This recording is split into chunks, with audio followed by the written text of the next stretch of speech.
Please rise for the Pledge of Allegiance.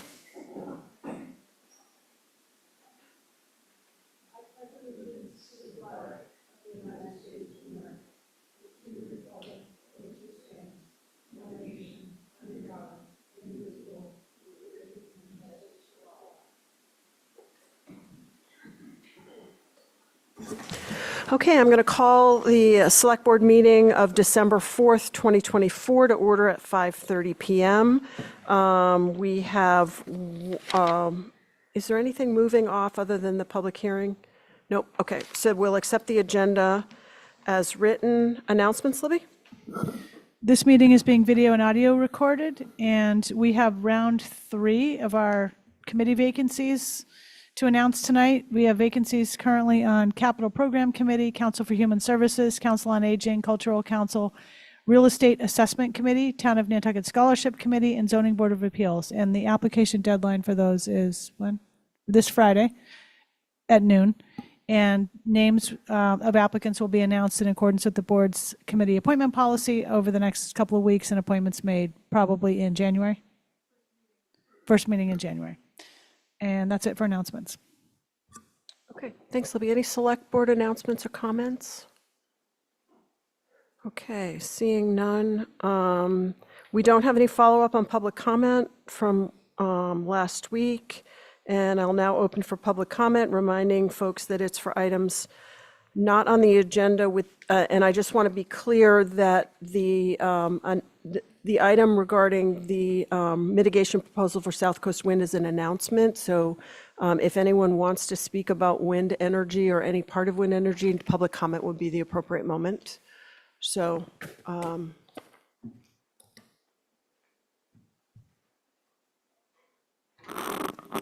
good evening, everyone. Campbell Sutton. Is this on? yep, it's on. Okay, sorry. So I don't have a lot of public comment. I was just going to try and give a quick overview of the citizens petition that I put in, because I noticed, this may take more than 3 minutes, but anyway, I noticed that Mr. Giorgio had mentioned that it Okay, so Campbell, that's an agenda item. So if you... Well, but my Zoomy thing doesn't work, and I'm just giving an overview. I'm not making a comment. It's just that in he said I was proposing 2 town meetings, and what I'm proposing is 1 town meeting with 2 sessions in it. Okay, so it's 1 town meeting. We make 1 warrant like we usually do. Then that warrant can be divvied out into 2 sessions, as stated, 1 sort of financial and 1 sort of land use planning, but not exclusively. This does not preempt any special town meeting or anything else. So I just wanted to make that clear, that I wasn't proposing 2 separate town meetings with all that's involved with that. So thank you. Okay, thanks, Campbell. Let me just look. Anybody else? Oh, Mary? Mary Chalk. Just pull the mic down. Mary Chalk. This is so incredibly sad. First, I'd like to talk about the urgent appeal for the letter, the email that went out, that to request the citizens sign to go to the state and federal agency about the signing, delay the signing off of the Section 106. I found out from a friend that went out. It was posted on Twitter by the town, and as of this afternoon, there were like only 400 views of that post. And I went to the Nantucket site, website, and clicked on alerts, and it seemed like that appeal to the citizens should have been under that alert, but there wasn't anything.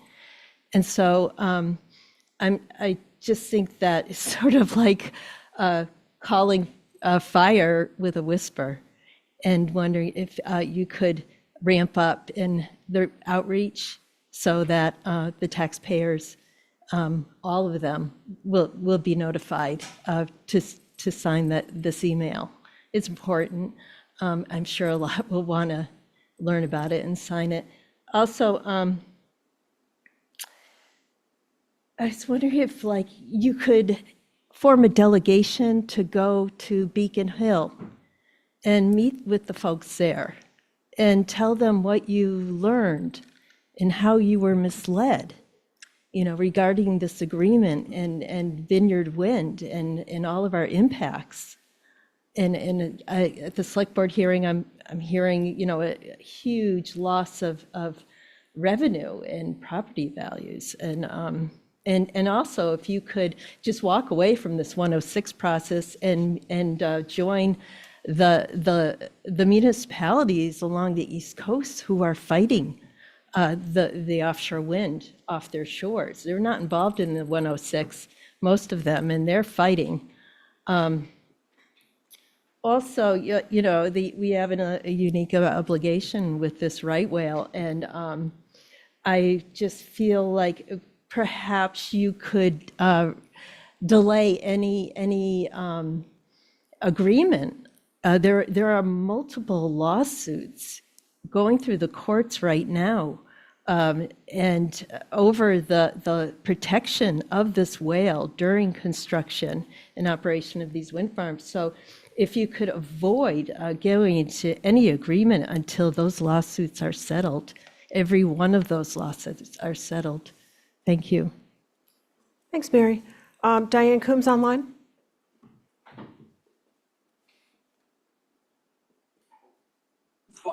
Brooke, I was going to speak today on, I think it is unfortunately the last one on the agenda on the HDC request to you. So I won't take up anybody's time right now, if that's okay. Yeah, Diane, you'll have to wait for the agenda item. I'm sorry it's so late on the agenda, but we won't be That's all taking right. public comment on it. Okay, thank you.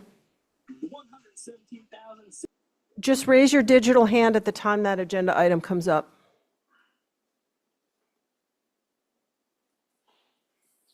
Okay, seeing no others, we'll move on. There's no new business.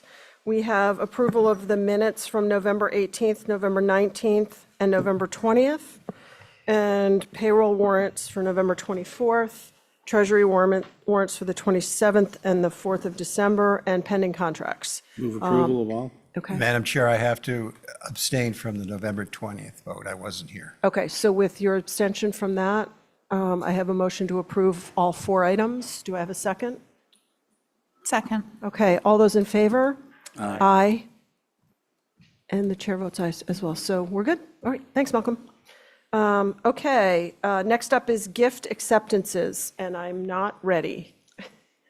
Let's see. Let's try to plan for this.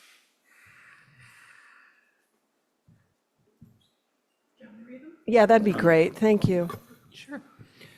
You're going to be asked to accept 3 gifts today. For Human Services, a gift of $10,000 from the Sandbar, which is delegated to the Nantucket STAR program. Natural Resources Department, a gift of $5,298 from the Sandbar, and that was from 2023. A gift of $5,176 from the Sandbar, and that is for 2024. Pleasure of the board? Move approval and send a thank you to the donors. Second. Okay, all those in favor? I'm Aye. having a rough day. Yes, aye. Aye. Okay, All in favor? all in favor. Okay, next up is Citizen Departmental Committee requests, Ticcoma Green. Christy, do you want to take the lead?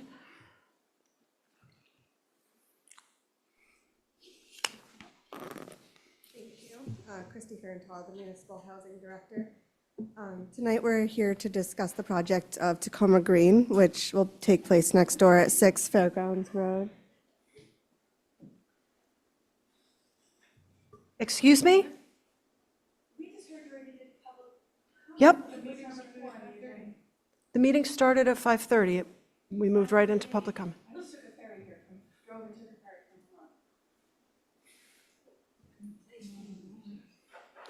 Okay, go ahead, Christy. So 2 weeks ago, you guys reviewed the draft commitment letter. This project has been something the town has been working on since 2017, when we issued the request for proposals. for 64 units of workforce housing. We're at the final stages of being able to close on the project and have them move forward, and with that, they requested funding with the town. This request began in 2022 as we started to look at the increased cost that came through COVID and kind of inflationary pressures.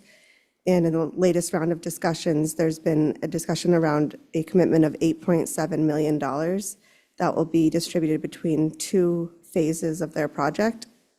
And this is going to be for 64 units of rental housing. That's going to be from 30% AMI up to market rate units. And so it's really going to serve a part of the community that we haven't seen in other rental developments on the island. So I do have people here from Halkeen, as well as online. We have Vicki Marsh and Sarah Alger that have been assisting both sides of the discussion. And I'm going to invite the representatives to come up. Good evening. How's that? Can you hear me? Okay. My name is Andy Burns, and I am the president of Halkeen Management and also the manager of HK Ticcoma Green LLC, which is the managing member of the entity that will own the real estate and develop the real estate that we've been talking about for years. And I thank you for your consideration tonight. I realize this has been a long process. We've been working closely with Christy and her team, the town treasurer, Brian, Bernie Husser, and also Vicki Marsh with our team of lawyers to move the project along to the point today where I am very confident that we have resolved the issues, many of the issues, all of the issues, frankly, that we were concerned about the last time that I came here before this board. It's been a long, long process, and I listened to the trauma of housing crisis around New England, around the country, and putting one of these projects together to deal with the affordable housing crisis in particular is really, really complicated and very, very, it's draining. And we've spent, since January, we've had 2 people working on this project almost full time. And there have been numerous issues that we've resolved. And frankly, we are reasonably comfortable that what we're looking at is going to complete the vision that the town of Nantucket had for this site with affordable housing, mixed income housing, ranging from the 30% of AMI to some market rate units. So it's a mixed income project.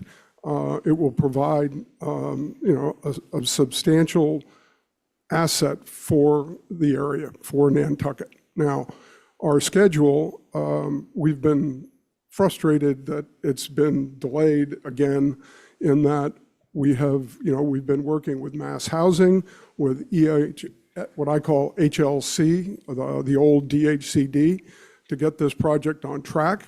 I think we've got all the stakeholders in line, including the banks, the financing partners, the tax credit partners, and frankly, the issues here tonight are critical to keep this project moving. We are expecting a closing in the early part of the second quarter of 2025. We'd love to push that as hard as we can, but frankly, we've got pressure coming from Mass Housing and also from HLC to complete all their due diligence, making sure that we've dotted all the T's, dotted all the I's and crossed all the T's that they're requiring in this project.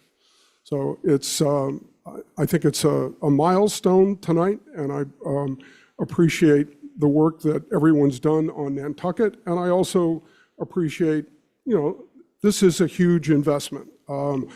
We've heard the concerns that have been raised and are looking at ways that we can improve the project for Nantucket. And I think over the last couple of weeks, and I think we've made some progress on that, and really digging into the details of this. I've got with me tonight on the Zoom call, James Haley, who's been working almost full-time on this project since he joined Hall-Keene in the spring of 2024. It's a very complicated project, but I think we've got the pieces from the construction side, from the financing side, from the state resource side. All the tax credits have been committed to, and now we need to move to closing. And what we're seeking tonight are approvals from you to move forward with the beginning of that closing process, which will include the three documents that the commitment letters, the extension of the land disposition agreement, and also the sewer waiver request.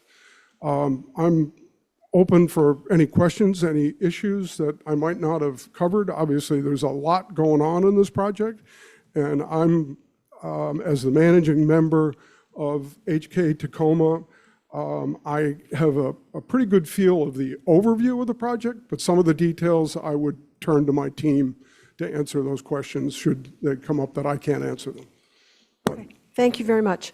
I think we'll take these stepwise. And so the first is the request for approval of the draft commitment letters from the town of Nantucket to Hall-Keene Management for workforce housing rental project at 6 Fairgrounds Road. So with that as the first item, does the board, upon reviewing the documentation, have any questions on that item? Tom? Mr. Burns, thank you for being here in person tonight. As you stated, the importance of these units to the island is crucial, given the housing situation. 64 units is a lot, and I know there have been delays in this project, which some out of your control. We also have multi-missions here and things we need to keep an eye on, such as this subsidized housing inventory list. And to get your financing and shovels in the ground basically by June 1st is critical, so that we can stay on schedule. So I would ask, hopefully, for your assurance that you will do your absolute best to try and make that happen. Absolutely. We agreed conceptually with your team that's been working with us on the extension through June. And we've spent so much time on this project. I want to get it into the ground and we can focus on something else. It's been a long, long haul for us. And I firmly believe that we are, obviously there are certain things that are out of our control, but I am very comfortable tonight to be able to make that representation that we can meet that goal. I'm hoping that the beginning of the second quarter.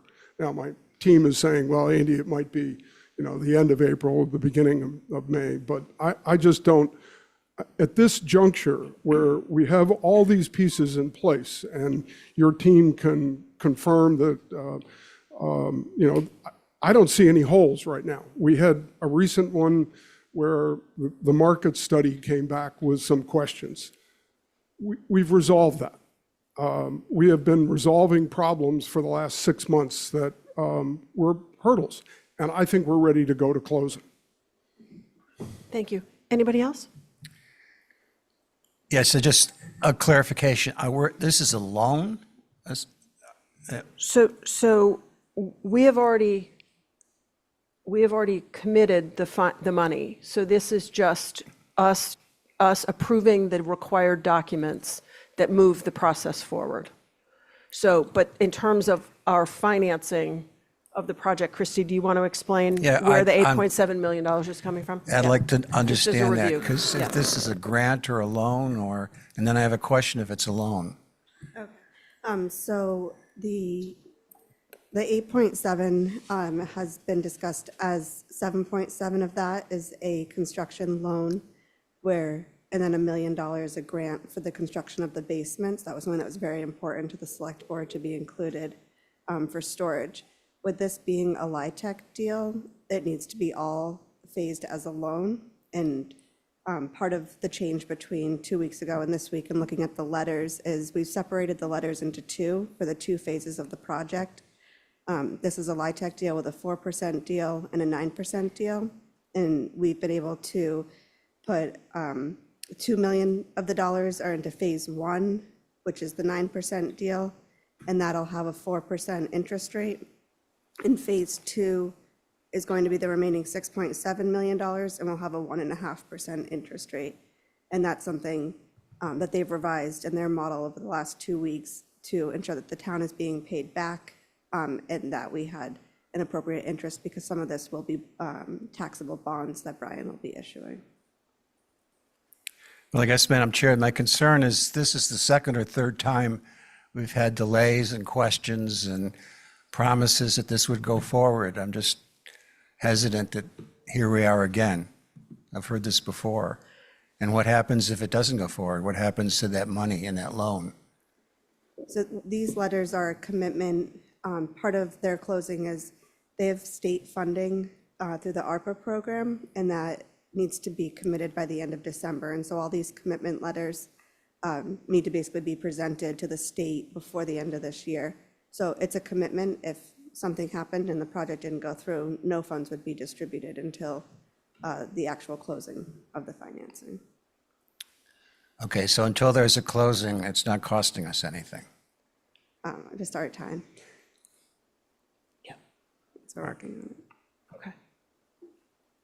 Yeah, I think Matt? my question's kind of for Vicky, and it's sort of going on what Tom's talking about, is what guarantees do we have that will be done, in a timely manner? It's one thing to say, we'll try our best, et cetera, but, we thought we were going to have some of this done by December, and luckily we did something else. We want to make sure that this is actually going to happen. That's number one. So what do we have in there, Vicky, to make sure that the deadlines, et cetera, are there? And then what assurances do we have that we're not back, halfway through the project, 3/4 of the way, saying we need more money? Those are my two questions. And then my other one, just a comment, which I have to make every time, is a 1.5% loan isn't a loan. It's, it's kind of a grant. It's over so many years, and it's under the rate of inflation that it really, and we're in second or third position on a lot of it.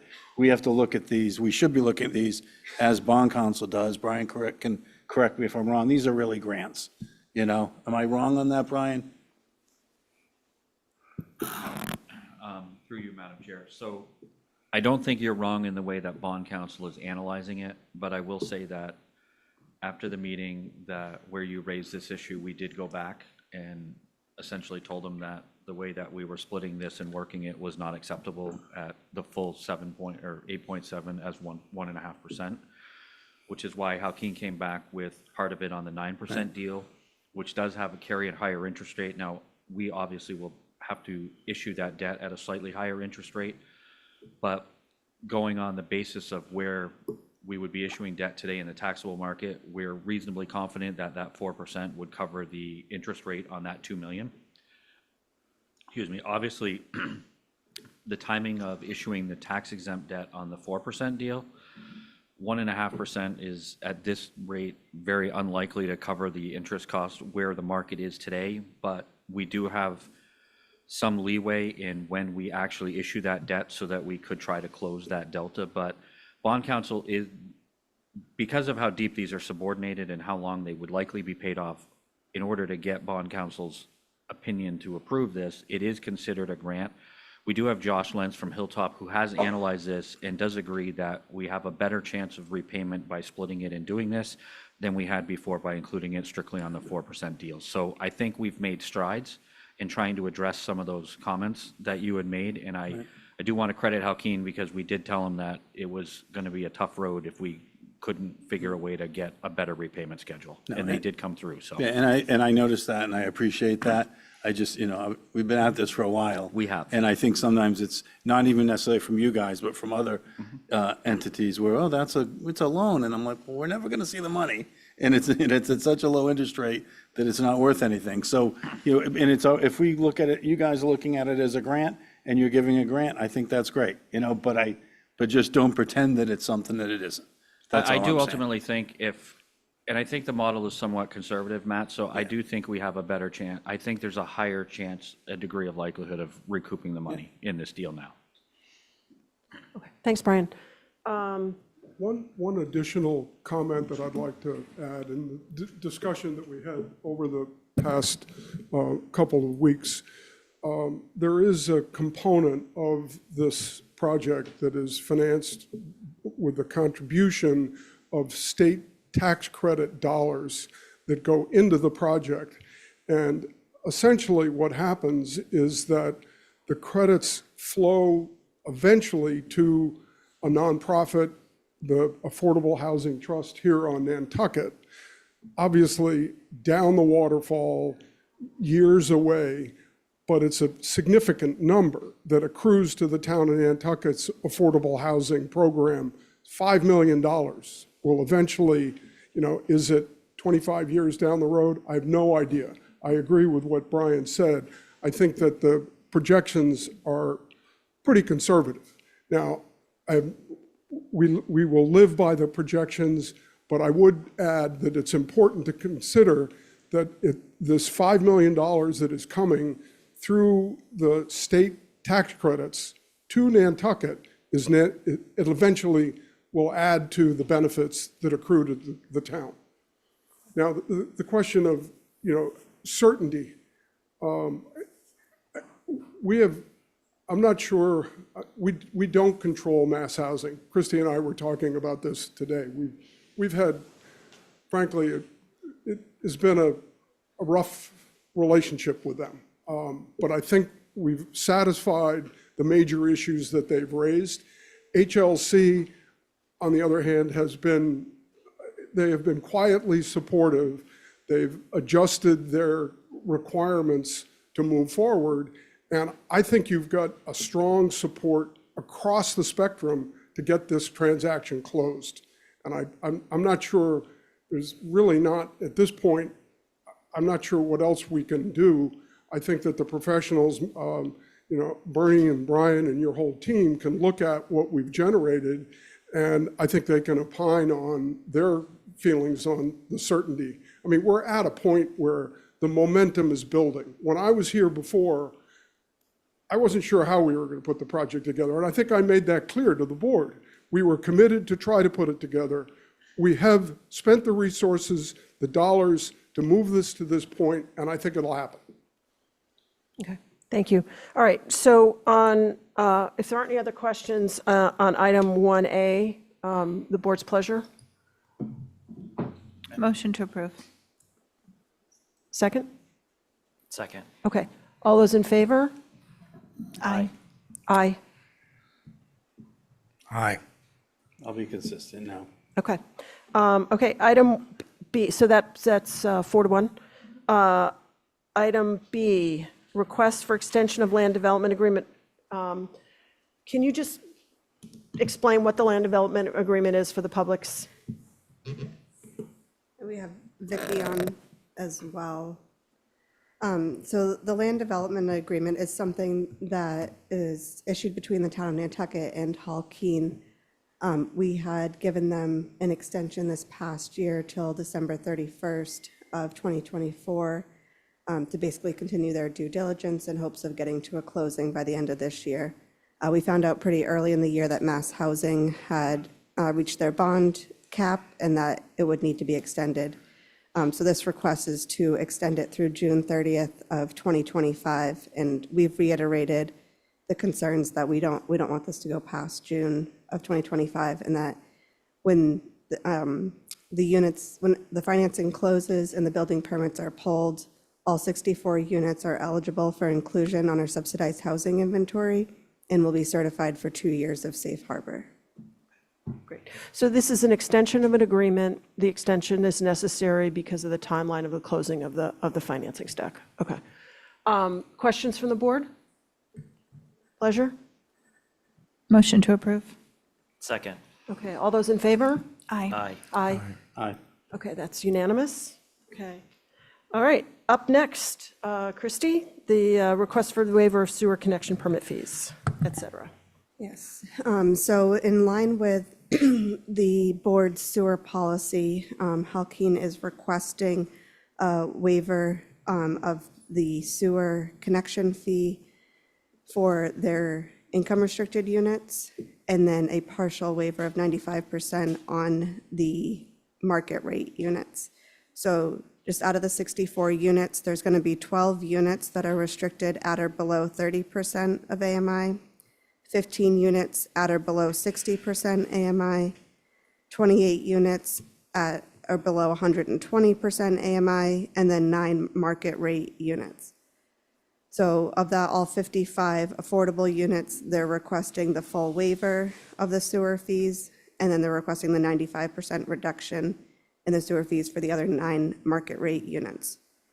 This is consistent with the request that you guys processed in 2022 with Richmond to waive a partial waiver on their market rate units, since all the units, even the market rate units, will count on our subsidized housing inventory.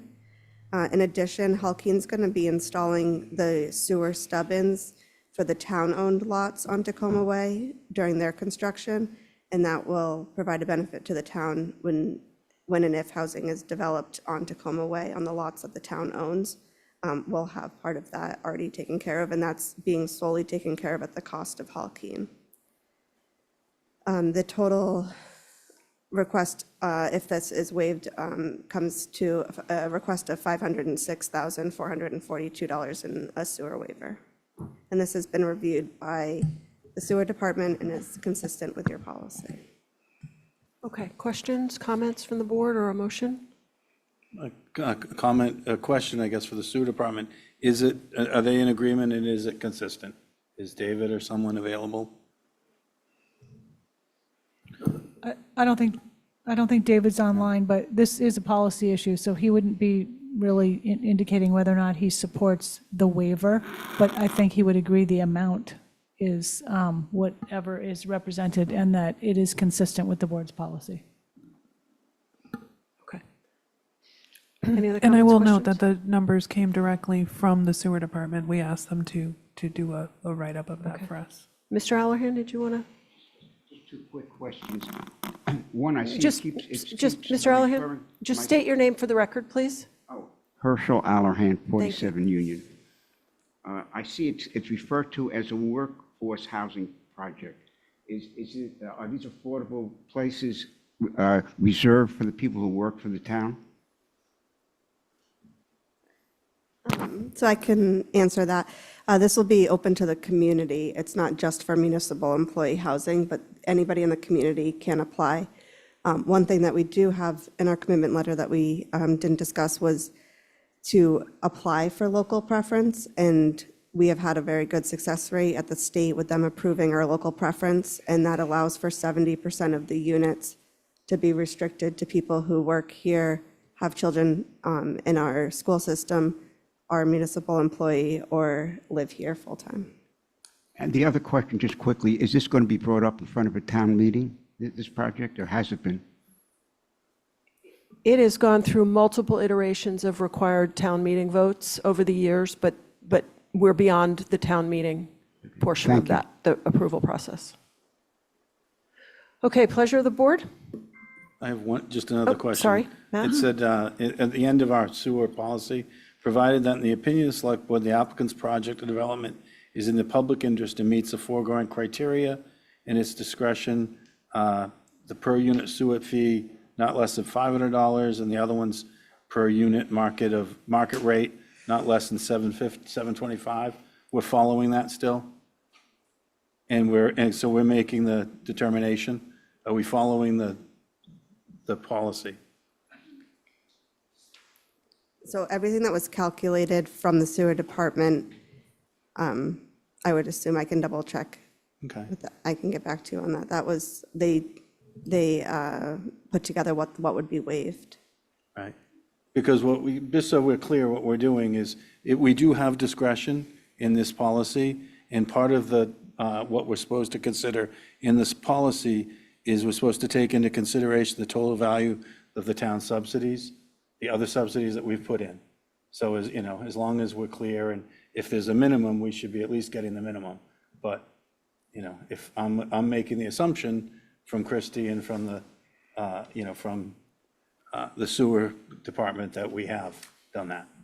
So if we have, if that's the case, I'm in favor.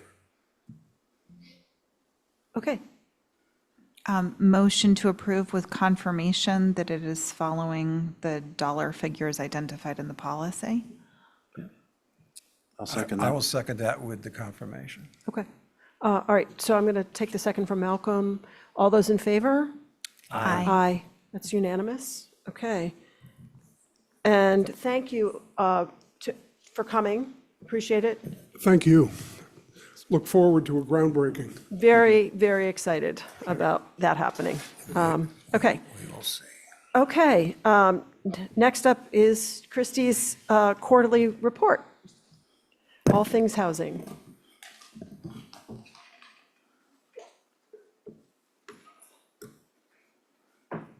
I'll just say, while Christie's waiting for her slides to come up, I know how much time everybody who is online with us tonight from all the different entities, advisors, from Hall Keene, from the Affordable Housing Trust, from Christie and her staff, from Brian Turbett, town administration. This has been a complicated process. I can't even imagine, I'm not in the details, but I do remember being at a housing conference and having a presentation where there was a project which was actually on this old house, and the presenter said, how many different financing contributions do you think went into this project? And people around the room made their guesses, and then he put up a list, and it was 13 different sources of funding for an affordable housing project. These things are very difficult to do, and I think I just want to express my appreciation for all the work that's gone into it. Thank you. Thank you, Brooke. Sorry, Diane Coombs has had her hand raised. She said earlier that she was Okay, I didn't know if she wanted to make a comment. on for, I'm assuming she's on for the end of the meeting, for the I'm just HDC. gonna lower her hand for now. Go ahead, Christy. Perfect. So I'm here to give an update on projects and the status of things that the Affordable Housing Trust Fund has been working on over the past quarter. Next slide. So something that's always an exciting program that we have is our closing cost assistance, and this helps buyers that are buying deed-restricted units with the closing cost up to $15,000 as a forgivable loan. This was awarded to 3 families. The exciting part is a lot of these homes are in Richmond as they're finalizing the last part of their homeownership project in Sandpiper 1 and 2. And then we've had a few covenant lots that have sold. And so we were able to award 3 families with that and see them close on their first homes. I'm also going to run through some of the updates of the Affordable Homes Act, some grants that the Affordable Housing Trust has released in the last quarter, and go through the year-round deed restriction pilot program. Next slide, please. So a big win for this past quarter was the passage of the Affordable Homes Act that was adopted and signed by Governor Healy at the beginning of August of this year. We had a lot of local advocacy efforts to move this bill along, mainly because of 2 provisions that were originally included, which was the seasonal communities designation and the local option for a transfer fee. Unfortunately, that real estate transfer fee did not make it through to the final version, but we were able to secure the seasonal communities designation. And this is really an idea that actually was brought forth by Nantucket and Martha's Vineyard of, kind of saying how unique our situation is compared to the rest of the state.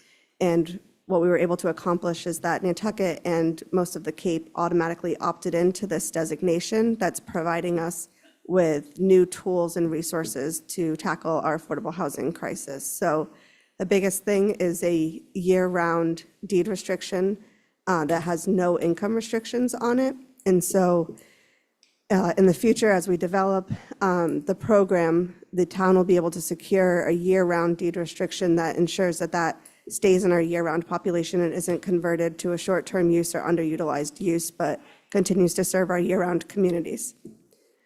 We also have the ability to establish a year-round housing trust. that without going through the home rule process. And this is something a lot of Cape Towns have been doing, and just taking that burden off of having to go through the home rule process is a big win. What I find in my department that was a really big win was the ability for towns to acquire and develop housing units specifically for public employees and artists, and the ability to use federal funding for these programs. Right now, the Executive Office of Housing and Livable Communities is working through their guidelines on how the seasonal communities is going to work exactly, but they're aiming to release that in mid-December, and we'll be able to start to determine how we can utilize and implement these policies. But that is going to be a big one, I think, for the Cape and Islands to be able to utilize different sources of funding and being able to specifically create public housing for public employees. Chris, if I can interrupt quickly, what voice do we have in that development of policies process that's going on? So our NPDC has the ability to appoint a rep, and they appointed Meg Trudell, our senior planner, to be that rep. Meg took it on herself the night that she got appointed to set up a meeting with a bunch of housing stakeholders on the island, and including people from Senator Sears' office, to start to brainstorm the 10 to 15 policies that we want to see pushed through the seasonal communities designation. So we're very lucky to have her as our rep in this collaboration between a lot of organizations. I'll just comment. I think that one it's really important. And it's because we need it. And I think if we find we have limited dollars, we should be putting our dollars to that, because without town employees, if we don't take care of the town employees, then all the rest of it falls apart anyway. So I think the state recognizing it and us, possibly having to prioritize that and being able to do that without restriction or without being told it's not legal, I think is great. So. And I really have to give credit to Tucker Holland, who came up with this idea when we were applying for local preference on other projects. Is there a way to restrict some specifically for municipal employees of those 80% AMI units and less? And we kind of kept being told, we're not sure how to make this work. We're not sure. And Tucker and a bunch of people from the Vineyard got together and said, they're doing this in California. Here's an example. Here's how they're doing it. Now adopt it to Massachusetts. So that advocacy effort really helps. That we're hopeful that moving forward, projects would have that ability in the lottery to secure municipal employee preference.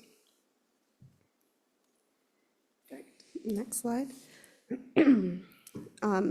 This past quarter, the Affordable Housing Trust granted a loan to Housing Nantucket for $450,000 to assist in their onboarding of the Lease to Locals program, what we're calling the pilot program version 2. So version 1 was initially launched last year by another nonprofit who wanted to run the pilot and see if it worked in the Nantucket community. They were able to secure 22 year-round rentals and house over 50 people and families in these units.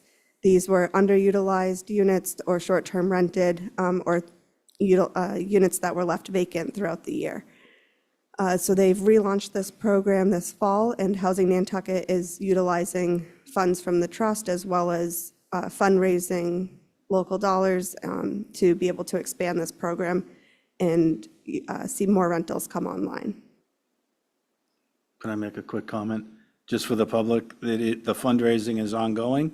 It's happening now, and you can go on their website and donate. And I know this is the time of year where a lot of people do that, so I would suggest that people do so. And I think the important component of this is it is taking units that were not year-round, it's creating new year-round rentals. So it's really adding to the inventory of new year-round rentals. That's the whole purpose.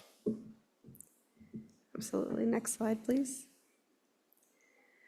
So I think I've been before you every quarter saying we're really close to releasing our request for proposals, and we finally did it. We made it over the hump. So we've released the request for proposals to develop 135 and 137 Orange Street, 16 Vesper Lane, 12 and 12R Bartlett Road, and 7 Amelia Drive.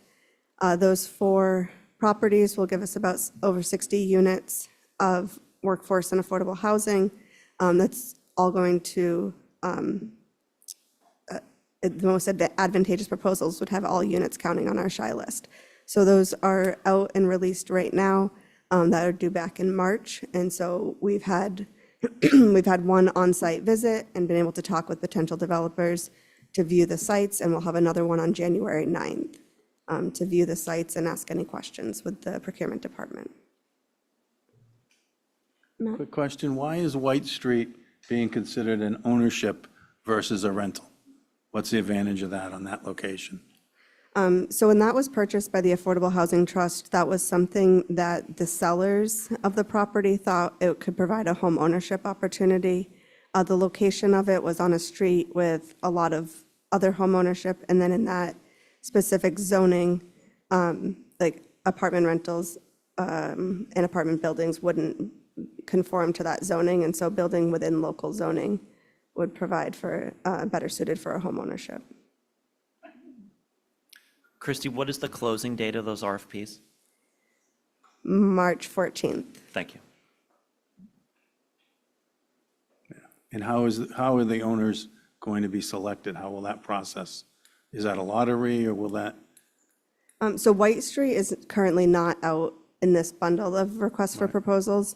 When the sellers sold it to the town, they were comfortable with the town creating up to 6 units of housing. Right now, the zoning only allows for 3. So we've had a couple of meetings with neighbors, and we had one with the Surfside Association to talk through a zoning change at annual town meeting. And right now, we've decided that the resources needed and the public conversations needed to have more to be on this year's town meeting, so it'll be delayed another year. But once it goes out for a request for proposals, it would be on the developer to select their ownership, who they would sell it to. It'd be very similar to Habitat for Humanity. We typically dispose of the parcel, and then Habitat goes through a lottery to select the owners. Good, thanks. Next slide. The year-round deed restriction pilot program is something that the trust has been working on for about 18 months. As I mentioned, with the passage of the seasonal communities designation, it takes the income restriction off and leaves the year-round occupancy restriction on. But this pilot program still has both of those. So it's an occupancy that it needs to be occupied 10 months out of the year with no short-term rentals, and it needs to serve a family making up to 240% of area median income. We're in the final stages. We've been telling everybody that is interested that in the first quarter of 2025, the application should be live, and you'll be able to submit for review from the Affordable Housing Trust.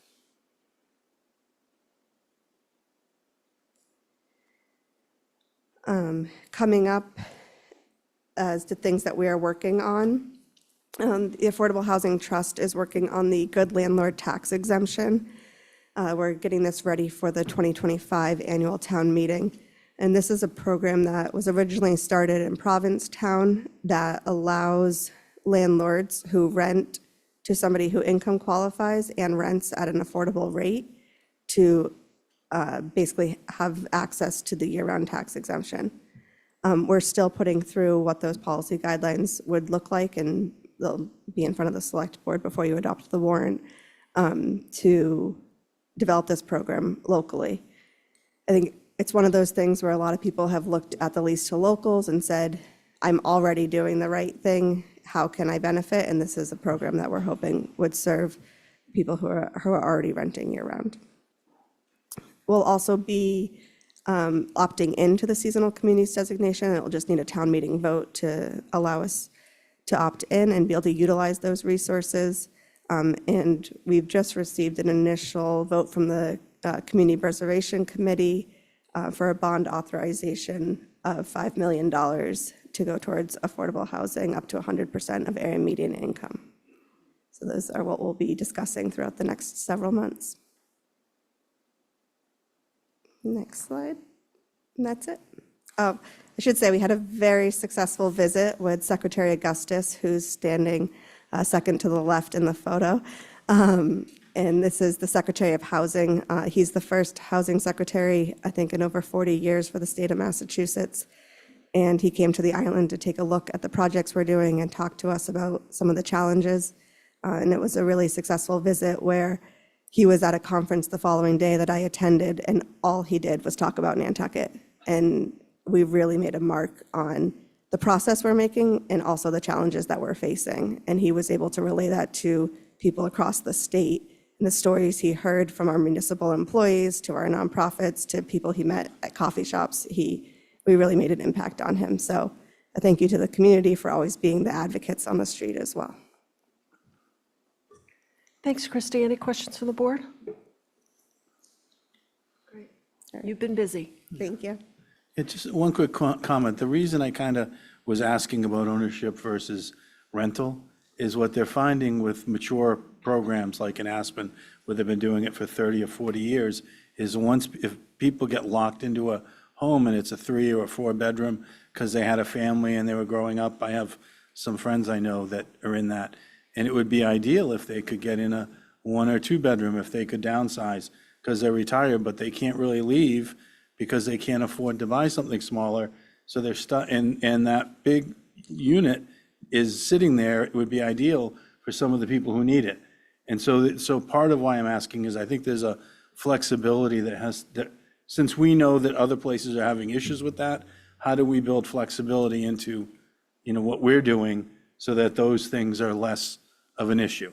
And I think in some ways, if you have rentals and rentals are fairly priced, you can move people around more easily in rentals than if you have a lot of ownership. And so that it's you got to balance it. So anyway, that's what I was thinking about. Thanks. The long-term goal is having a deed-restricted housing market that is adequate for the community so people can move up and down the property ladder in terms of what they need, from renting to ownership to family-sized house back down on downsizing. So it's the long-term goal. Okay. Next up, we have a series of public hearings. The first is a public hearing to consider increasing sewer user fees, the monthly flat fee, and the quarterly flat fee. So I will open the public hearing and ask Mr. Turbot to run us through this. Thank you, Madam Chair. So before you in the EIS, which we had previously gone over, is the request to amend the sewer rates. As I noted before, it's approximately a 10% increase. It's been a few years since we did it. This is the first phase, as I noted, in changing the sewer rate structure. Currently, we're working with Hazen and Sawyer to develop a tiered system, but we do need, for purposes of this year, we do need to raise the rates effective with January 1st. So we would ask for favorable approval of the recommended increases in the AIS. And I'm happy to answer any questions if we have any. Any questions from the board? Seeing none, this is a public hearing. Are there any questions from the public? And I just need to open. Val? I'm just curious, we just talked about waiving so much land fees for these sewer use things, even for market rate units, but we're going to raise them for everybody else. So those are, the fees are the connection fees and the sewer capacity utilization fee. They will still pay these rates in those. So they're two separate pieces. Okay, thank you. You're welcome. A comment, but what Val's talking about is right. There's no, my mom would always say, there's no free lunch. We're going to pay for this somehow. True. And so when we do subsidize one, other people will be paying a little bit more. I think this is an example, what is it, 5 years, 6 years? 6 years ago? So we're only asking for 10% rise, which is a lot at once. But what would that have been if we had done it every year, like 1.5% or something? So if we had done 1.5% or 2% every year and had it like that, we wouldn't be here right now. And I always make that plea that we put that into place, because then it's a little bit every year and people are used to it, as opposed to going 5, 10, 20 years, and then everybody's upset because we're raising it 15%. Absolutely. And one of the things that I think when we had the initial discussion too, we discussed is we're really striving to move to the tiered system, which has a flat fee covering most, if not all, of the operational cost, and then the usage, changing the usage fee so that as you use more, you're paying for it to cover the increased cost. the expectation that we've discussed with the sewer department is that we will recalculate these annually so that it is a much smaller increase on an annualized basis, so that it is not a 10% increase that I'm standing before the board asking for you to approve. Okay, if there aren't any more public comments. One more. I have a comment on this issue, just Veronica Bonet. I have a comment on this issue as a taxpayer and someone who very much is concerned about the quality of our water in general. When I switched from a brand-new state-of-the-art septic system to connecting to the sewer, the cost of running my house went up substantially. And we're an island that wants more and more people to connect to the sewer. And I think we should be doing everything in our power to keep the cost of sewer use down, not just connection fees, but use fees. When I switched, we didn't even have the deduct meter figured out. I think that's figured out now. But I don't think this should be a blank check. I think the town should be absorbing some of this cost. Everyday people, all of the people we're talking about that need housing, can't really afford to switch from septic to sewer. And if we're going to go up 10%, you're going to get a lot more sticker shock when people have to switch. And I personally think getting more people on the sewer throughout the island is probably the best thing we can do for the health of our harbor and waters. And I think we should take a lot of caution and maybe find money in the budget elsewhere, because our water is probably our most important resource on Nantucket. So, thank you. Okay, thank you. This is a public hearing. Any other comments from the public or questions? Seeing no, a motion to close the public hearing? So moved, Madam Chair. Second. Okay, all those in favor? Aye. Aye. Okay, that's unanimous. Pleasure of the board. I'll move approval. Second. Don, do you have a question? I just wanted to say, I'd like to approve this now, but I'd like us to build in like a cost of living increase on a yearly basis so that we don't have to do this 10% jump or even have it, continue to come back to us. So maybe we can talk about that at another date. Okay. Motion is to approve. All those in favor? Aye. Aye. That's unanimous. Thanks, Brian. Thank you. Okay, next up, you want to stay put? Public hearing to consider amending the commercial land fee schedule. I will open the public hearing. And Brian? So as noted in the public hearing notice, we're requesting, based on an analysis of CPI for fiscal '25, we believe it'll be right around 3.25% for the full entire year. So we're asking for an increase of 3.25% on the Class 1, Class 2A, 2B, 3, 4A, and 4B commercial landfill fees. The current fee is to your left, and then the proposed fee with the 3.25% increase is on the right side of this. This is earlier than we've done it in the past. We're trying to get these bills out in a more timely manner so we can collect it in a more timely fashion. We do this one annually, and we haven't waited for 4 or 5 years. This is an annual request to operate for commercial landfill fees for the operation of the landfill. Okay, questions from the board? This is a public hearing. Would anyone from the public like to speak on the matter? Okay, seeing none, do I have a motion to close the public hearing? So moved. Second. All those in favor? Aye. Aye. And on the item? Motion to approve the increase. Yeah, second. Okay, all those in favor? Aye. Aye. That's unanimous. Thanks, Brian. Thank you very much. Next up, we have a public hearing to determine the tax allocation by classification. This is being delayed till next week. So I'm going to open the public hearing and then ask for a motion to continue to December 11th. So moved. Second. All those in favor? Aye. Aye. So we'll hear that next week. Thanks, Rob. Okay, next up, Town Manager's Report. Monthly departmental report from the Police Department. Madam Chair, as the police chief is coming up, just a reminder to the board that we have established a kind of a protocol here to have one department per month give an overview of their department, including staffing, budgets, projects, initiatives, challenges, things of that nature. So we have the chief and the harbor master here tonight for the police department. Chief? Good evening. I'm looking forward to talking about the police department as soon as we have our screen up. Thank you so much. All right, this is an overview of what we're going to be talking about tonight, the organizational structure, our goals, kind of what we've been up to, some of the concerns that we have moving forward. Next slide, please. Our organizational structure. So this has changed a few times over the years, but I wanted to mark on here what's in blue. Those are actually our sworn personnel. I think a lot of people, when they think about the police department, they tend to think of just a lot of police officers, but we actually have a lot of different folks who are doing work within our department. That includes all of our dispatchers, a lot of our administrative folks who you might all work with in licensing and permitting, as well as our harbor master and all of her staff. So we actually have really quite a few people who are non-sworn, who are part of the police department.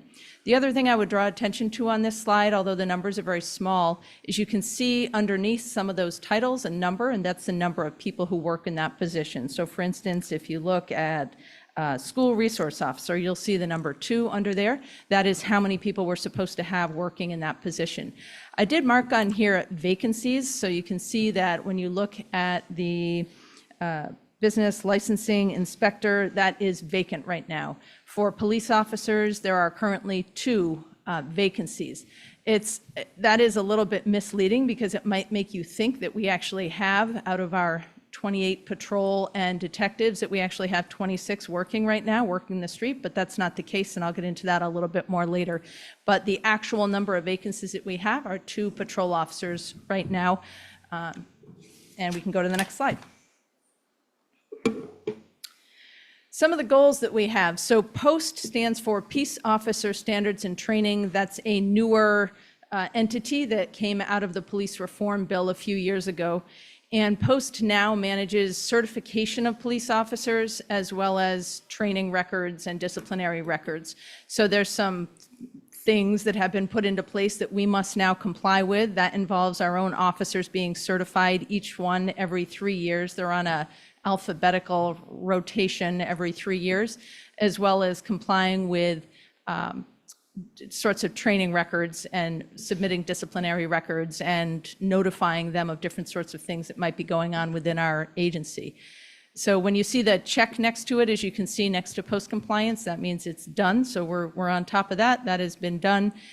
Next is implemented the targeted traffic enforcement program. This is really under a larger goal of traffic safety. Our numbers, when you look at traffic collisions around the island involving cars, involving pedestrians, bicyclists, those numbers are trending upwards in all of those different areas. So certainly one thing that we want to target is slowing people down. And our officers have been out there. You've probably seen them in some different areas if you've been driving around. But we are using data provided from Mike Burns, who's with Plus. He has those small devices that you may have noticed out there across from the windmill. There's one that is actually collecting speed data, and we are looking at that, and we're able to deploy our resources to areas where we actually have known speeding problems. So I just tell you that we're on Nantucket Road, we're on Vesper, we're on Milestone, right? Don't speed on those because that's where we are. We actually don't want to stop anyone. So if we do pull someone over, we don't want that. We want to be there, be visible, and not have to stop anyone because everyone's driving within the speed limit. But we keep good data on that, and so far I've had lots of people actually come up to me and just say they've noticed people in their neighborhoods where they haven't before. So that is going well so far. We're also pursuing state accreditation. This is a really heavy lift that's going to take us a year or 2 to get there. There are a lot of best practice standards established by the Massachusetts Police Accreditation Commission, and we need to meet them all in order to be accredited. This is something that the Nantucket Police Department joined in 2011, but it really just does take a ton of work, and there are a lot of things to do here on the island, as we all know, and we just haven't been able to reach that. So we have hired a new person. Denise Allen joined our department a short time ago, and she is serving as our accreditation coordinator and is working on this enthusiastically daily. I've never met anyone who loves policy and accreditation so much, so we're thrilled to have her. She's all in, and what that looks like is really reviewing all of our policies and getting them standardized, of course, with input from all the people that are required to have input on those policies. And you can see on the bottom, the last bullet there, that is part and parcel with our pursuing accreditation, are updating all of our policies. So that is, we have a lot of policies. I think we have over 100. We have a lot of job descriptions. All those things need to be reviewed and updated annually. And then we need to make sure that they involve the standards set by MPAC. Next slide, please.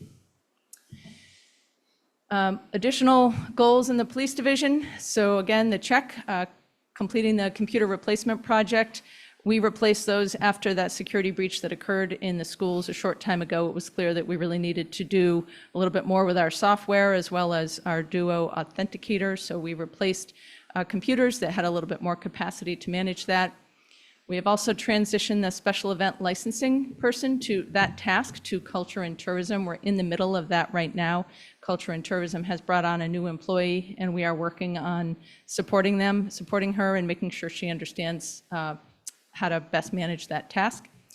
We're also working on an AED replacement cycle. That's what we use for CPR if we respond to a medical. Those are carried by our lifeguards, our police officers, and all the cruisers, and they need to be replaced on a frequent basis. They're just under 2,000 apiece. They're an expensive thing to replace, so we don't want to be caught in a situation where we all of a sudden have to replace them all. So we're just getting them on a steady replacement cycle.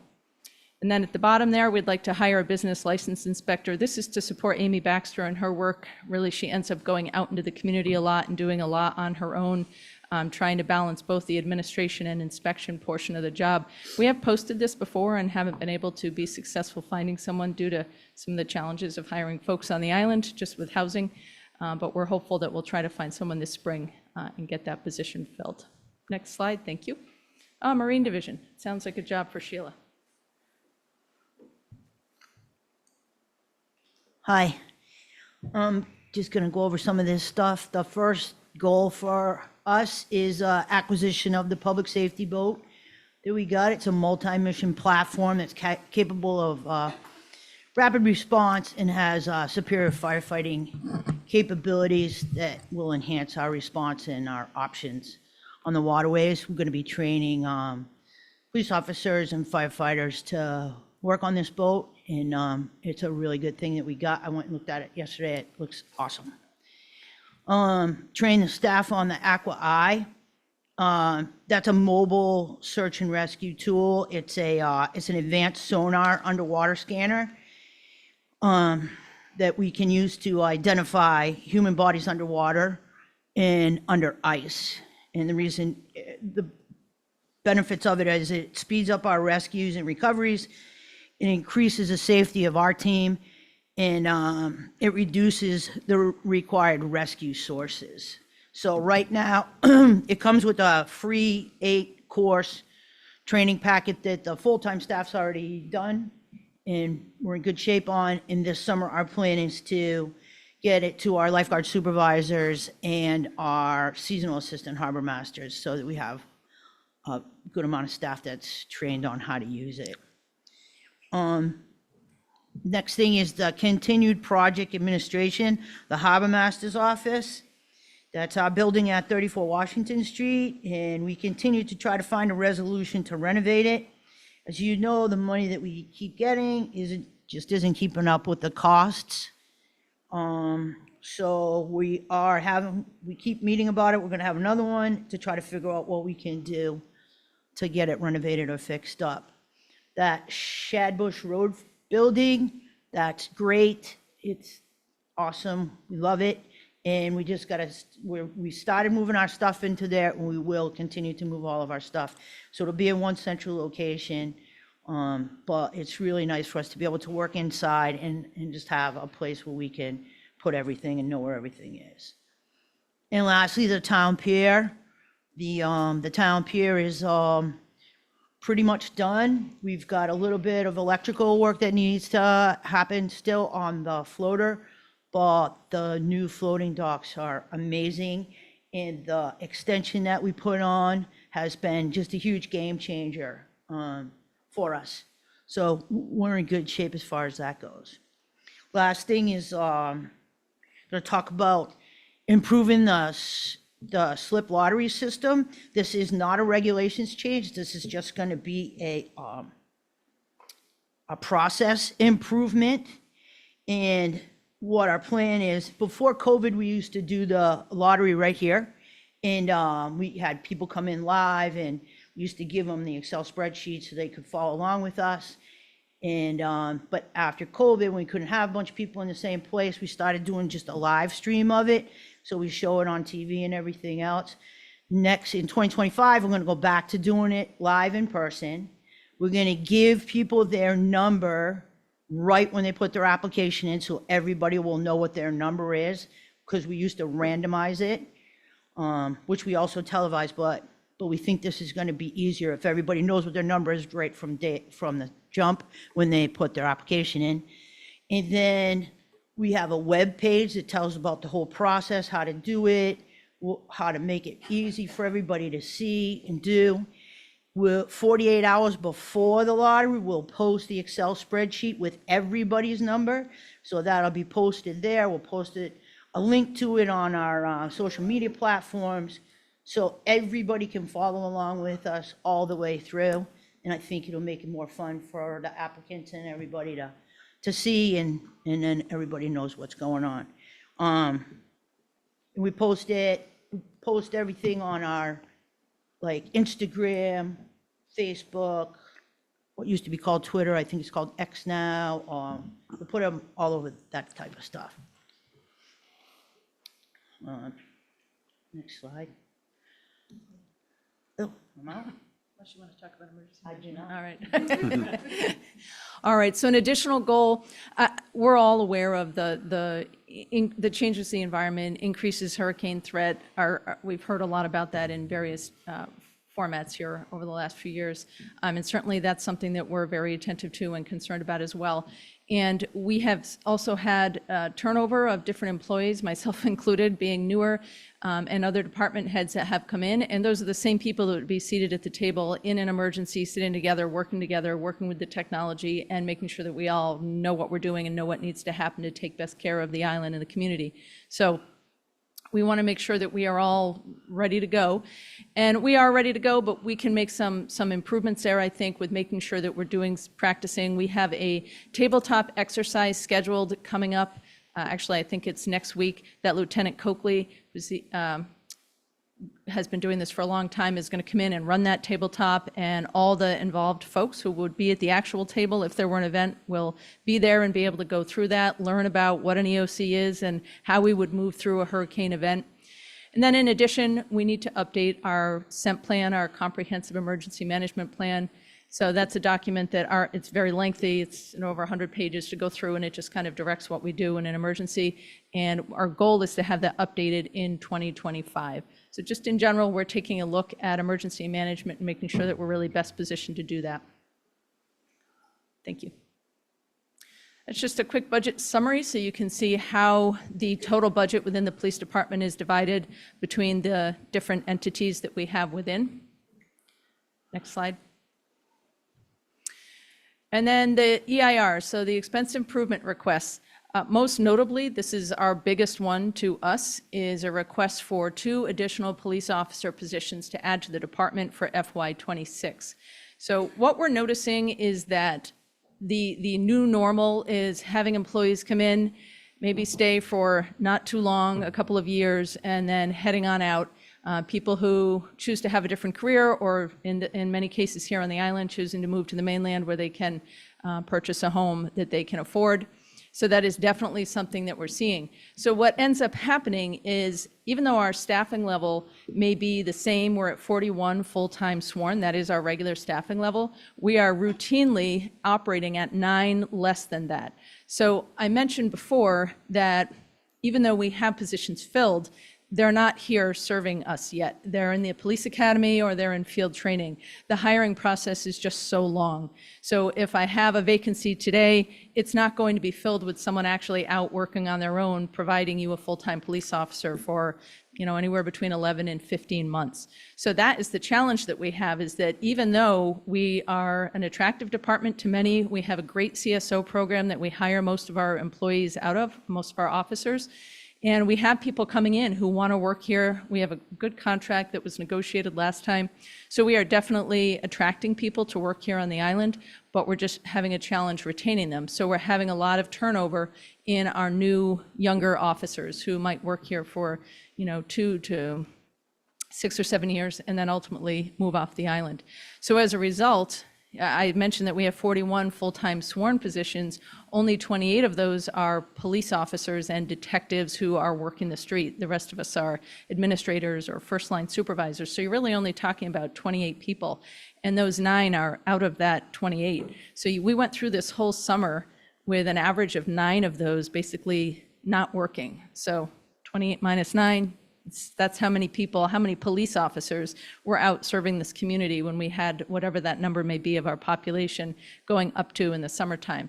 So you can imagine the stress that puts on our existing officers who are working all of these events and, working overtime and trying to balance a little bit of work and life. Just puts quite a bit of pressure on them. So we are requesting 2 more to help us to assist with that, have a few more people here. I really would like to fill the additional SRO position. Our school resource officer is one of the busiest officers on the department. Cassie Thompson, many of you may know, she's worked in the schools for a long time, really does an exceptional job.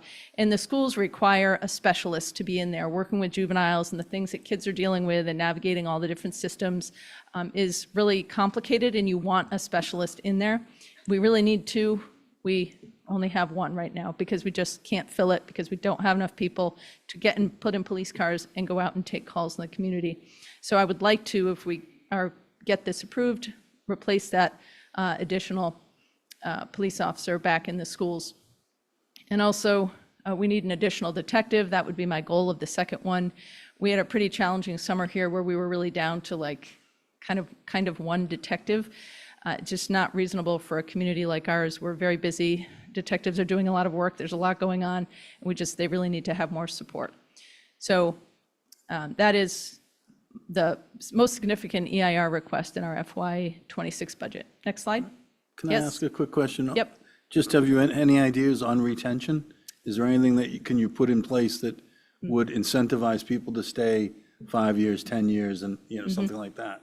So we did put in place a few years ago, they have to pay back, if they don't stay for 3 years, they have to pay the community back $14,000 basically, and we have been able to get that back. But that amount of money is kind of small. When I present you a slide that I'm going to show you, how much it actually costs us to hire and retain and hire and get an officer ready to go. So it really just comes down to housing. And so we can put things in place that will like that, but at the end of the day, I just received a resignation letter yesterday. The person just wants to buy a house. So that's yeah. Well, I had some ideas that I talked to the previous chief with, and what I've found, I've been managing people for 50 years now. What I've found is that you have to kind of work with where they are, and the things that they want. I want them to give me 10 or 20 years, and they don't. So how do I fit what I'm trying to do with that? And it's something that changes fairly often. But I think maybe there's a way, is all I'm saying. Well, I hope there's a way. If they're wanting to leave and buy their own house, Right. maybe there's a way that when they leave, they have the ability to have the down payment and buy it. There's got to be some way that you can, hold them in, but you can't work against it and think they're going to be here for 30 or 40 years. You're going to have a couple that are going to get married or going to make a life here and going to stay, but you have to sort of accept some of the turnover. That's kind of what I've learned. And I used to try to keep everybody longer. And I felt like I did something wrong when they left, but then I had to realize, wait a minute, this job is going to be this. So anyway, it's sort of, at some point I'll talk to you. Indeed. I'm always open to new ideas, certainly, great. and we want to Thanks. do everything we can to hang on to who we have. I like this bar graph. If you just kind of ignore the colors for a moment, you can see that that's just the number of people who are unavailable. Those are people who are either we've hired them or the positions are vacant, and that's that average number 9 that I just talked about on kind of how we're doing each month. Now, if you do look at the colors where you see black, those are vacant positions. So when I came on in January, we had 6 police officer vacancies. Our hiring team, led by really Lieutenant McVicker, has done a great job getting people in, hiring them. We have lots, it takes a ton of time and energy to do a hire. It seems simple, but we do very thorough backgrounds, we do interviews, we have to get ready for physical fitness, all those sorts of things. So I'm really proud of where we are now at just 2, but you can see the impact that those have on us being able to staff the community. The green, those are people who are in the police academy, because green is a new person, right? So that's all people attending the academy, and you can see how long they're in there as the months go on and the academy goes on. It's about 5 months. And yellow are people who are in field training. So those are people that we're paying them. They're one of our filled positions, but they're not out doing the job on their own yet. Red is medical. So that's what we track. So we see kind of what our employees are up to, and those are how those 9 positions that are filled and not filled, that's what they look like. Next slide. Second is a second expense improvement request is for the police academy. The cost for the police academy, I actually just thought you might find this interesting. If I had a non-PDF format, I would give you a fun trivia game here, and I would ask you what you think it costs for us to actually hire a new employee. And if you look at it there, the average cost to get someone ready to go, ready to work on their own, is around $80,000. And if you look down at how many people we've hired in 2024, that number is 8. Again, you do the quick math, $640,000 we've spent on police officers before they even work a day on their own. I have the cost breakdown there for you. Of course, the most significant cost is their salary. You know, we pay them while they're in the academy, we pay them when they're in field training. But out of our budget, we have these other costs as well, equipment, tuition for the academy, all these other things.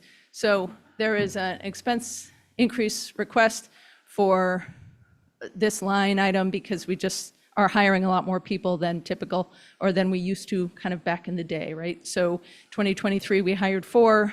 You can see we're at 8 now. We have 4 scheduled to go into the January academy right now. So we expect to see that number be pretty consistent as we move into the next year. Next slide, thank you. Our third and final expense increase request is for our vehicles. Through COVID, we all know the price of vehicles went up quite a bit, and our budget just didn't keep up with that dramatic increase in cost. So the cost of a new vehicle now has gone up around 34% for the vehicles that we purchase. And we're not adding to our fleet or making our fleet any bigger. And, you know, you're going to see us everywhere all driving around with millions of cruisers. It's the same number. It's the same number of cars, but the cost just went up. Next slide. Capital requests. So the lighting control system in this building, the company that put it in is gone. So their parts are gone, their assistance is gone, and now we have things that are broken that we can't fix, like my office. But I'm not doing it just because it's my office, but it would be nice if I'm just putting that out there that only half my lights work. So it's not just light bulbs either. So we need to have a whole new system put in with a company that's currently operating and that is out there and ready to assist us when things break. So that's one capital request. Next slide.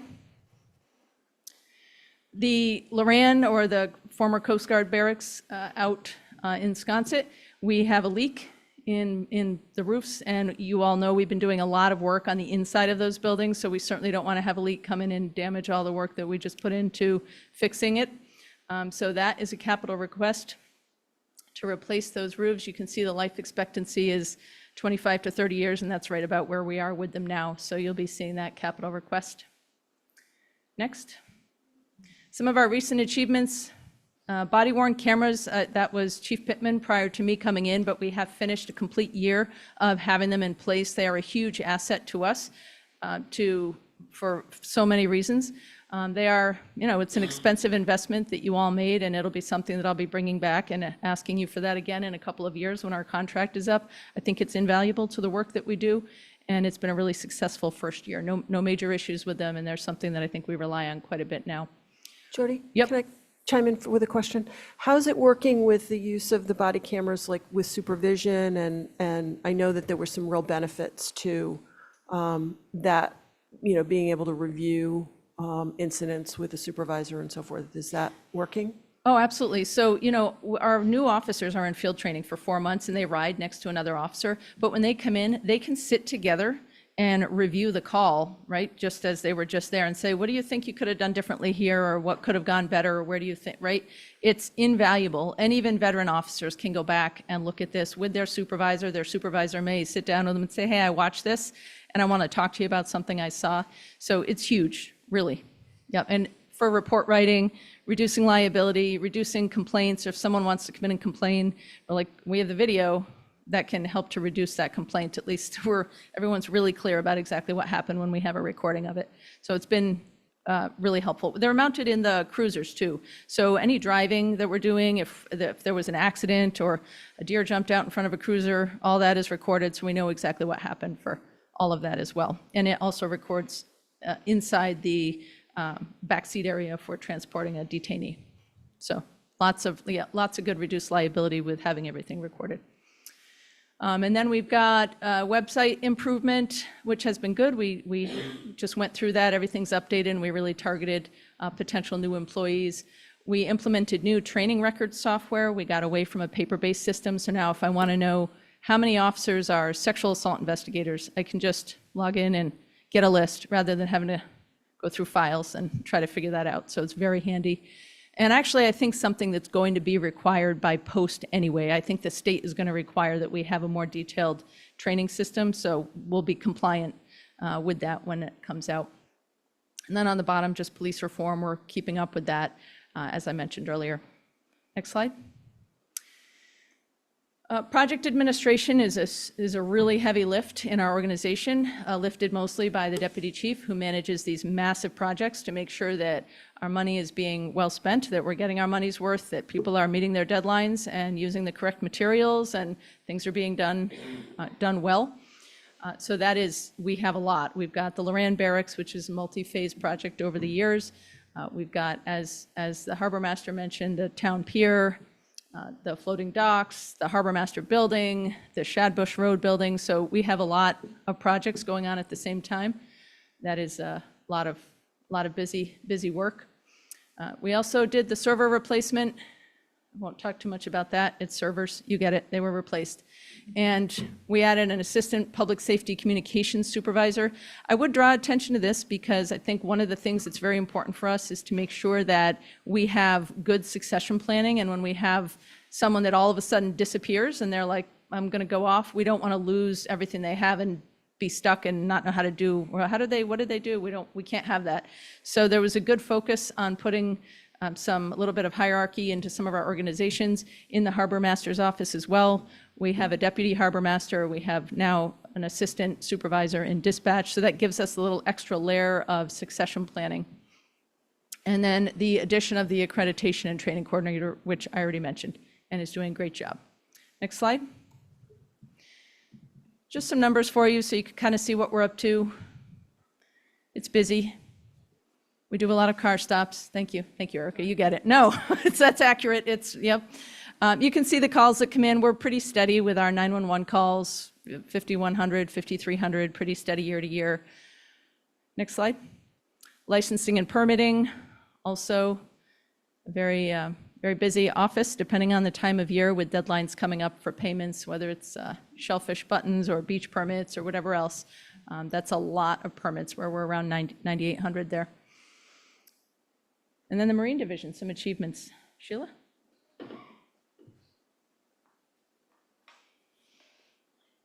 So last year we got a second pump out boat, which is great to have. So we are on the water doing pump outs 12 hours a day, 7 days a week in season. And we have the second boat if we start getting backed up. So it's worked out well. It also acts as a patrol boat as well. We got a new software that we started using with our lifeguard program.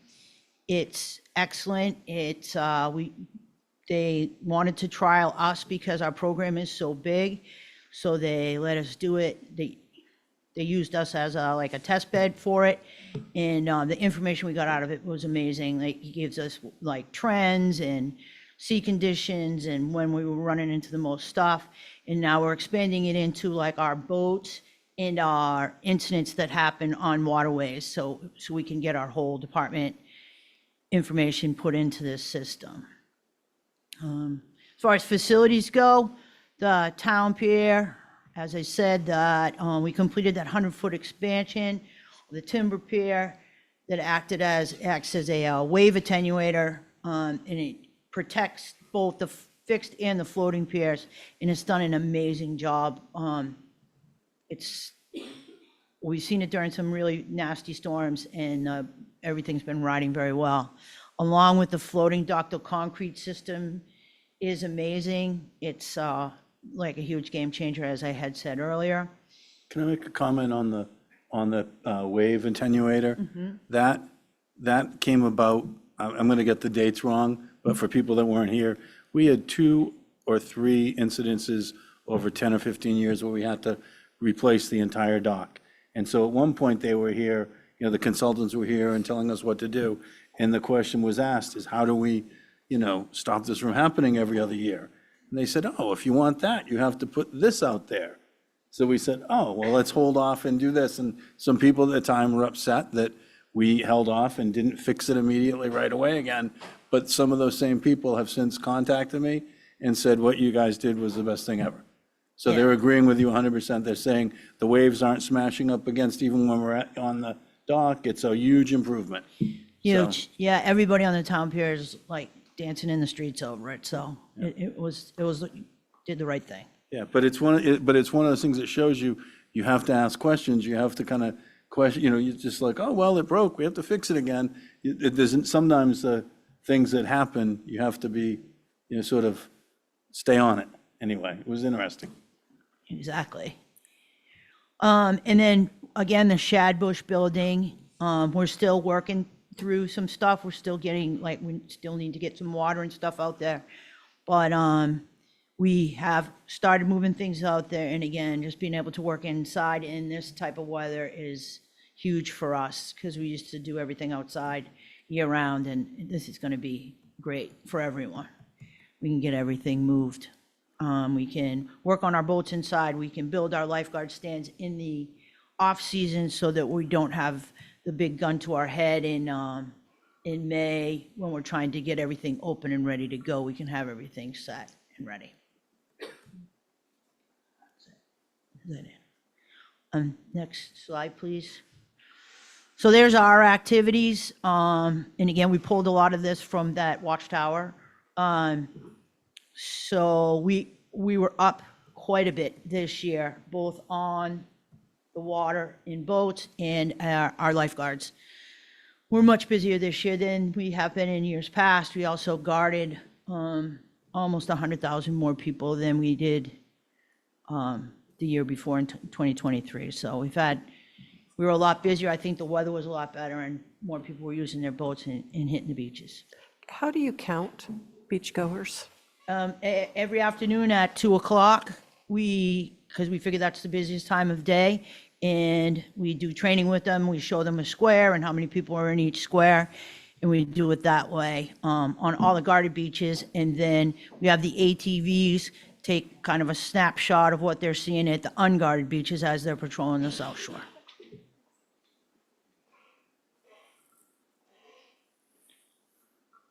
Next slide. Oh, there you go. All right, so some of the challenges as we wrap up, definitely without a doubt, as I mentioned, hiring and just the vacant positions that we have. That long hiring timeline is really a challenge for us. It takes us 0 to 4 months just to get someone through the background and interviewed and all that. And then we have to wait for an academy to start. And then when it starts, it's 5 months and then 4 months of field training. So it's just very long. Of course, it's a very competitive job market. There are a lot of police departments that are implementing, hiring bonuses. If you're coming from another agency, people really love laterals, of course, because if you hire a lateral, you don't have that long timeline. You just take them right in and they're good to go. So it's a really competitive job market with a lot of officers moving between different departments. Of course, being out on the island is a challenge for some, the cost of living, and we all have spoken about it so many times, but the challenge with home ownership. So those are some of the challenges that we see right now as we continue to try to fill positions. Next slide. And part and parcel to that is retention. I thought that was an interesting stat from 2018 to now, so it's not too long. We've had 25, but as of yesterday, you can make that 26 officer separations that were not retirements. That's a lot of people when you know the size of our organization. People who have come here, we've invested all that money and time, and frankly, they're just people we like and we want to work here and they're good officers, but we end up losing them often to other police entities. So 10 of those had less than 3 years on the job. And out of the 26 filled police officer positions that we have now, you can look at 16 of them were hired after 2022. So that really just speaks to the youth of our department, a fantastic department with dedicated officers and really good supervisors that are good mentors and good at training everyone and moving them along, but that is a young department. And so, next slide, please. When we talk about the future of the department, that is going to be one of the things that I would say to you is my greatest concern, maybe not tomorrow, but in 10 years, I see that as a real threat to the organization. If we continue to have just young people, we're not going to have people to promote through the ranks.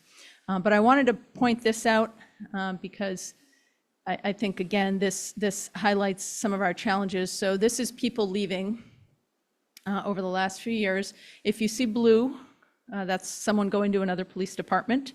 If you see purple, that's what you want to see. Purple is someone retiring. So in an ideal world, you would have just nice, 1 or 2 purple across, and it would be a nice even leaving of people making it through their career and retiring from the town of Nantucket Police Department. But we had a few retirements this year that I know the town manager brought to your attention at a recent meeting where we had Jerry Mack and Susie Gale leave, which is fantastic. We love to see people who make it to the end. But I just hate to see years with those big blue lines where we have people going to other organizations. So the good thing about this is you don't see any green, which would mean that they failed out of the academy or were kicked out. That means that we have a really good team of people doing hiring. We're hiring really great people that are making it through there. And yellow would be they didn't make it through our field training program, but you don't see much of that either, meaning we're hiring great people.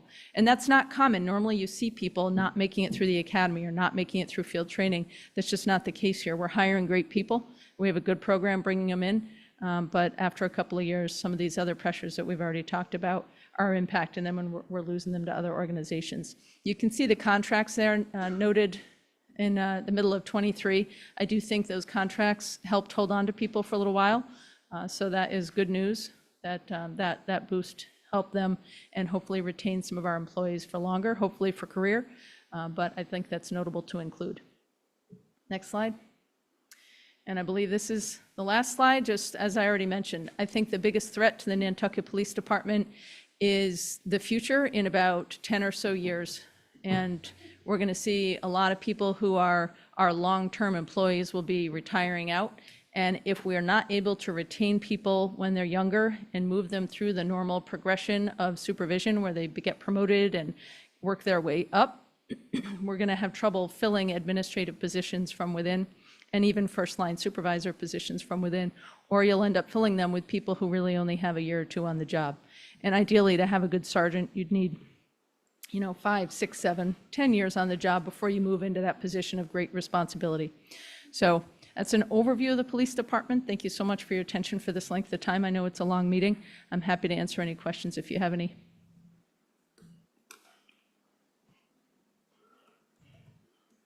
Val, did you want to ask a question?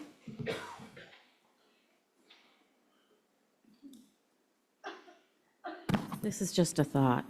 Is there any thought about starting a program at the high school level to try and entice some folks at that level to perhaps stay since they're already in the community? Just a thought.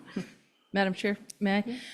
So we have our school resource officer who that is definitely a focus. We're all up in the high school like, come to us, right? We are definitely doing that work. And our officers they're young and they're great mentors. So they're building great relationships with the young people. But there is a gap that occurs often where you have to be 21 to be a police officer. So when you graduate from high school, you may be 18 or whatever age you are, there's going to be some time. And if then you go off island and whatever else you figure out in life, you may or may not decide to come back. So we just have to build those relationships and maintain them and have people come back. But we do have a few success stories of people who have grown up on the island and who work here and were successfully recruited out of the high school. Yep. Thanks. Done? I just wanted to say my daughter took Officer Thompson's class, and she said it was really excellent. Excellent. It is, how old is she? Is she? She's a junior. Well, right around the corner then, so you know where to find us. I'm glad she enjoyed the class, but if she develops an interest in law enforcement, we'd love to have her. Thank you very much. That was. Thank you all so much. Very informative. Excellent. Okay, Libby, town-sponsored warrant articles? Thank you very much, Jody and Sheila. Okay, so I did not quite get a chance to put together outline number 6 of the potential town-sponsored warrant articles. You'll have that for next week, God willing. And we do have town council online to review his review of the citizen articles, which is something we typically do right around this time of year. John? And I believe that we call it the triage, because he goes through it and sort of determines the legal viability of the articles.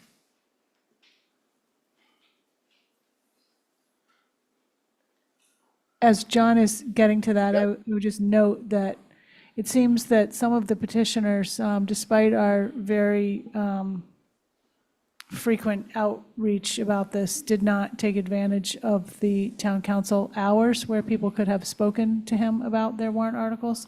And just to emphasize to people that that is available, and as is the citizen's guide to preparing a citizen warrant article, which it's a little bit clear that that wasn't always referenced. Good evening, everyone. Nice to see you all. Madam Chair, I can just go quickly through my chart, and obviously. John, your voice is very faint to us. Can you lean in or turn up your mic, maybe? Does that help? That's a little better, thank you. Okay. So, yes, so I'll go through these quickly. If you have any questions, please stop me.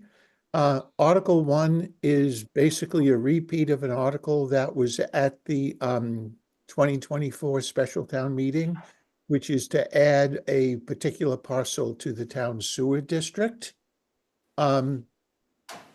Article B is the first of several proposed short-term rental regulations. This one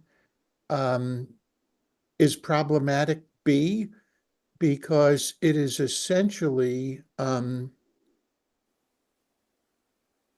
adding to the general bylaw a provision that would define short-term rentals as an accessory use. And so it, in effect, becomes a use regulation, which can only be adopted through a zoning amendment. And so I'm concerned that it appears to me that this was proposed in order to get around the 2/3 vote that would otherwise be required for the adoption of a zoning amendment. So this, again, is proposed as a general bylaw amendment, but I think because it's establishing a new accessory use category, it really has to be done through zoning. So I'm recommending that this article, even though it's a general bylaw, be referred to the planning board for a report and recommendation. I think if this article had been proposed as a regulation of the operation of short-term rentals rather than a defined accessory use, that would be something that would most likely be able to be adopted through a general bylaw. Article C is basically a zoning map change, and that should be referred obviously to the planning board again for a public hearing and a recommendation. Article D by Mr. Brown is seeking to rescind unused borrowing authority for the Affordable Housing Trust. This dates back to Article 18 of the 2023 annual town meeting, where the town raised and appropriated 6.5 million contingent on an override vote. And of course, that override vote passed, which resulted in a permanent increase in the levy limit for the town of 6.5 million plus 2.5% is added each year. But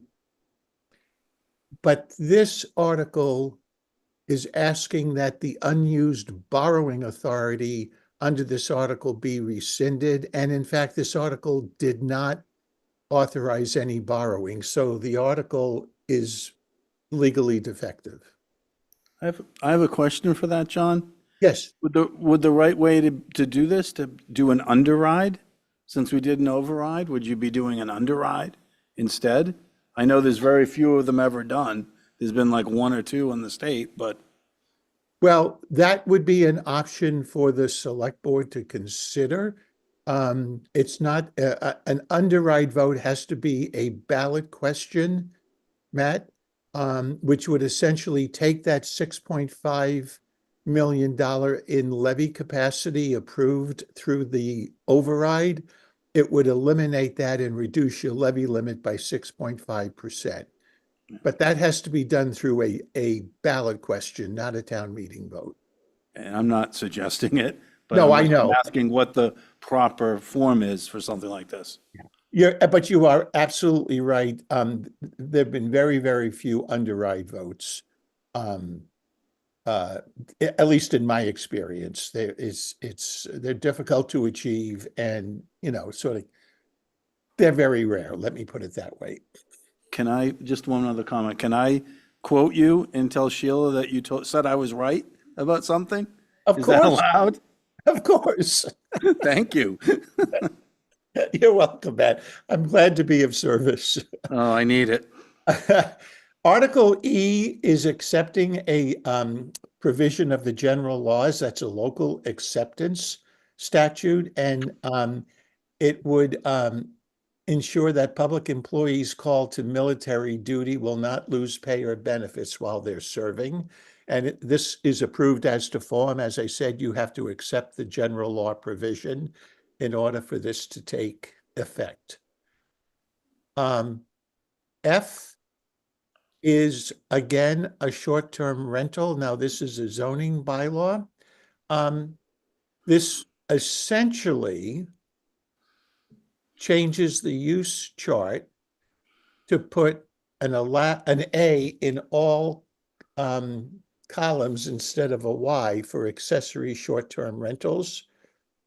And there would be some restrictions placed on this accessory use designation. The lot must be used by an owner for at least 30 days a year, which can include friends and family, or 6-month rentals. And it has to be used as an accessory short-term rental for 1 day less than the days used by the owner. And then no owner shall have multiple STRs, and there'd be a minimum stay of 7 days during July and August and 3 days during the rest of the year. Again, this is a zoning bylaw. It needs to be referred to the planning board. Article G, it says Matthew Peel is the lead petitioner, but it's really the Nantucket, a Nantucket Neighbors First organization. And unlike some of the others, Mr. Peel and Charity Benz did come to see me to vet their article. And I did do quite a bit of work with them on this. And without getting into any kind of endorsement or recommendation for this article, I will say that because I helped draft it, it's approved as to form. But it essentially would place a cap on the number of short-term rental registrations that can be given in any calendar year, and it would be 1,350. And it also places additional restrictions on the operation of short-term rentals. If you look at General Laws, Chapter 64G, Section 14, that section expressly authorizes towns to enact bylaws by placing among other things, a cap on the number of certificates of registration that can be issued each year. John, I have a question on that one. Yes. They've named a number.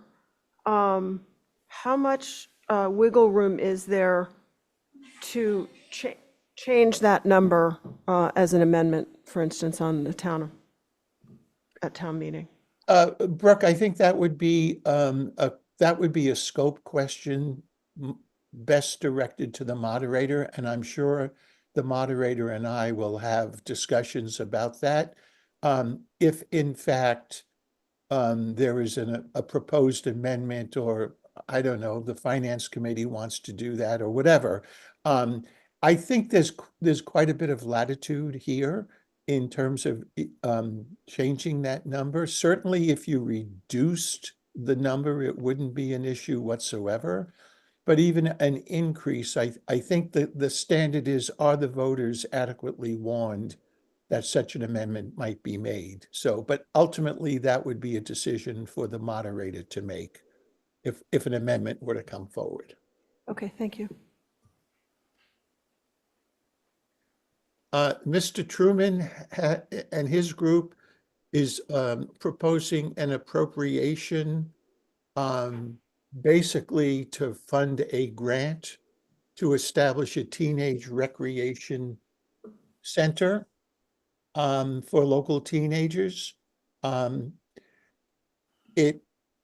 believe it is in the nature of a valid, I think public funds could be used to fund a grant of this nature.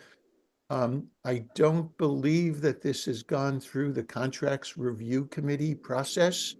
It's going directly to town meeting through this citizen petition. The motion would have to identify a funding source, which would most likely be either free cash or raise and appropriate. And of course, that always raises questions about if there's an adequate funding source available once you get done with the regular appropriations by town meeting. Now, Campbell Sutton has proposed a charter amendment dealing with town meeting, and I did hear Campbell's comment earlier, and I could have been a bit more precise in my description. She's correct. It's not 2 town meetings a year. It's 2 sessions of the annual town meeting each year. There would be a session in the spring that was devoted primarily to financial matters. And then there would be a session in the fall that would be devoted to land use, real estate, and other matters. This is something that, in our opinion, you can do by a charter amendment. What Ms. Campbell wanted to do here, and I helped her draft this, is the select board would still establish a deadline for the submission of warrant articles. And let's just say it's in the second or third week in November, which has been your current practice. The select board would then take all of the petitioned articles and allocate them between either the spring town meeting or the fall town meeting. And I think that is something that could be accomplished legally. There would be, just to make this clear though, even though there'd be 2 sessions of the annual town meeting, there would have to be a warrant under the hands of the selectmen for each of those town meetings. So it would be similar to what you already do when you have a fall town meeting. And again, the petitioned articles could be allocated among the two different sessions at the discretion of the select board. It would not take away the ability of any of voters to petition for a special town meeting at any time. It would require the 200 signatures, however. Now, the other thing is, this is not being proposed as a home rule petition charter amendment. It's being proposed as a charter amendment itself. And so that's a 2/3 vote of town meeting for passage. If it's approved by the Attorney General, it would then go on the ballot at the next annual election. Sorry, I was in a coma. Tom? John, we could do this by practice, right, without a charter amendment, sort of agree to do something like this based on what was available and what was reasonable, et cetera? Yeah, the only thing that would be, Tom, a little bit dicey, I think, if somebody files a petition for a warrant article, let's say in the middle of November, the practice in Nantucket has been, of course, they all go on the warrant for the spring. And as unlikely as it seems, that there's a lot of work to be done, a lot of vetting in order to have an informed vote at the Springtown meeting. I would be a little bit concerned if you extended that. Well, I don't think the select board could, without this amendment, could not postpone some of those citizen petitions to a fall town meeting. They'd all have to go on the warrant for the next meeting, which is the annual town meeting, the single annual town meeting that you have in the spring. I see. Thank you. Okay. Number J is a zoning map change for Appleton Road. Now, K is Mr. Williams, which is to deal with the sewer district map changes for 44 Skyline Drive. And that's pretty straightforward. I believe this was on the warrant, if I'm not mistaken. At the September annual town meeting. It was, yes. Yeah, and then his next article is basically a zoning map amendment for the same parcel. Now, this, I think I highlighted these in yellow. You can see that this article and Mr. Maury's zoning articles all raise a question about whether they are prohibited from being considered by town meeting for 2 years after they were defeated. And believe it or not, this is a very complicated question based upon some case law. And also, we'll see it more with Mr. Maury's articles. It's very confusing as to whether or not it is the same proposal, if you will. So I've enlisted Amy Questel in my office, who's done quite a bit of work with Leslie at this point on zoning issues. She's going to take a look at all these and make a determination whether any of them would be barred by the repetitive zoning petition provisions under Chapter 40A. So I'm not in a position today to do anything other than issue spot for you. It's something we need to do some more work on. M is a sewer district map change. And D is a zoning map change.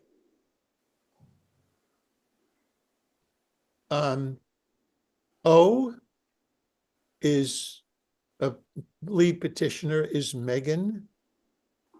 I guess, Golacki versus Perry, but I believe it's the same person. And this is to basically acquire the South Side Crossing parcels by eminent domain. And Jeff Blake and I made a presentation to the board a few weeks ago about using the town's power of eminent domain if it would have the effect of stopping some other kind of development. And so the question becomes, is there a valid public purpose given the fact that this parcel has been under intense scrutiny and is going through the 40B process? So it is a vote that would require a 2/3 vote of town meeting. There would have to be an appropriation of money in order to pay the land damages or the fair market value of the property. It would require an appraisal before the town could proceed with the taking. And perhaps most importantly, this is simply an authorization for the select board to act. It does need an appropriation, but only the select board can actually execute and record an order of taking. Town meeting cannot force you to do that. I would point out that, just in case it's been a while, but that Pheasant Ridge case that is cited in my chart, that was a situation in the town of Burlington where a 40B had been proposed for a parcel basically in downtown Burlington. And a town meeting voted to take it by eminent domain, and the board followed through and took the property and recorded the order of taking. That was challenged in court on a claim that it was in bad faith because it wasn't a valid public purpose. It was only a taking to prevent the development of a 40B. And of course, the town, it was determined that it was bad faith and the court invalidated the taking.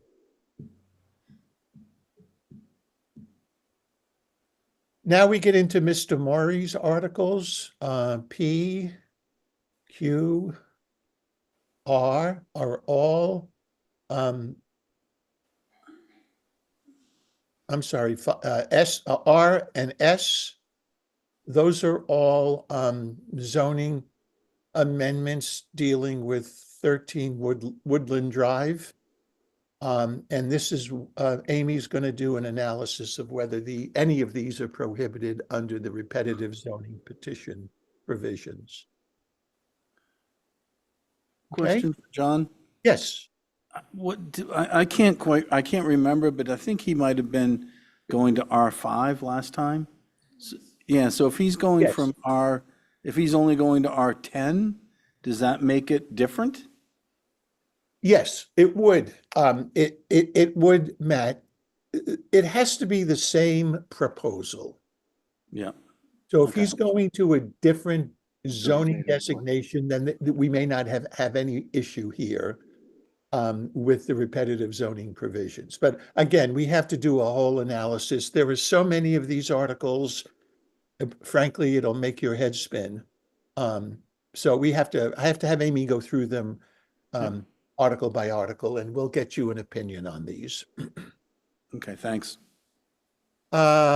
T and U are also Mr. Maury's articles. They are changes in the sewer district, which I think may have already, he may have already attempted those in September.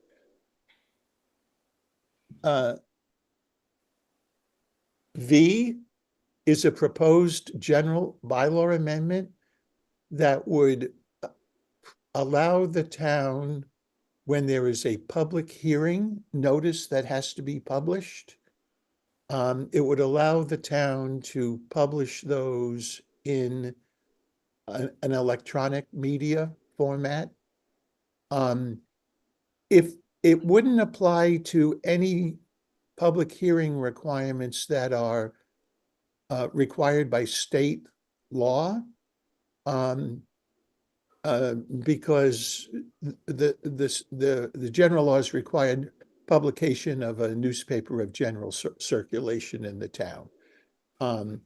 But there are certain non-statutory public hearing requirements that the town may engage in. And if this were to pass, then you would be able to publish those in electronic media.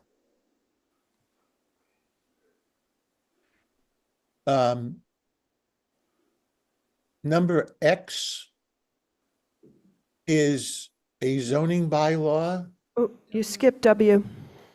W, oh, I'm sorry. That's another one that's under review by us right now. It's a zoning amendment relative to lots under GL Chapter 41, Section 81L.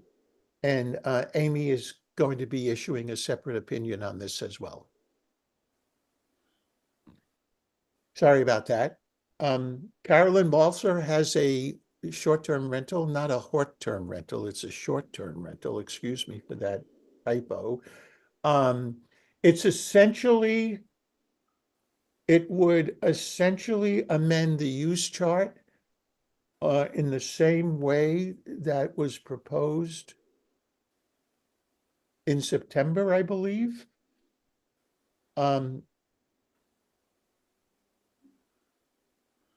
It would be allowed, I'm sorry, you have to, no, I'm sorry, you have to go all the way back to the short-term rental work group proposal, but it would essentially allow short-term rent, it would add Nantucket vacation rental to the use chart as an allowed use in all districts. The only requirements would be maintaining a valid certificate of registration and complying with Chapter 123. It does not include the additional general bylaw regulations that were proposed in September. So it would become allowed as of right, subject only to compliance with Chapter 123, however that may exist at the time, as well as maintaining a valid certificate of registration. So that's sort of going in the opposite direction that a number of these articles are pointing. Y and Z I'm going to discuss together. They're a little bit unusual, to say the least. They both propose that the town consider certain amendments to the town code. Y is the Chapter 124. It's a non-binding directive to ask town officials to develop proposed bylaw language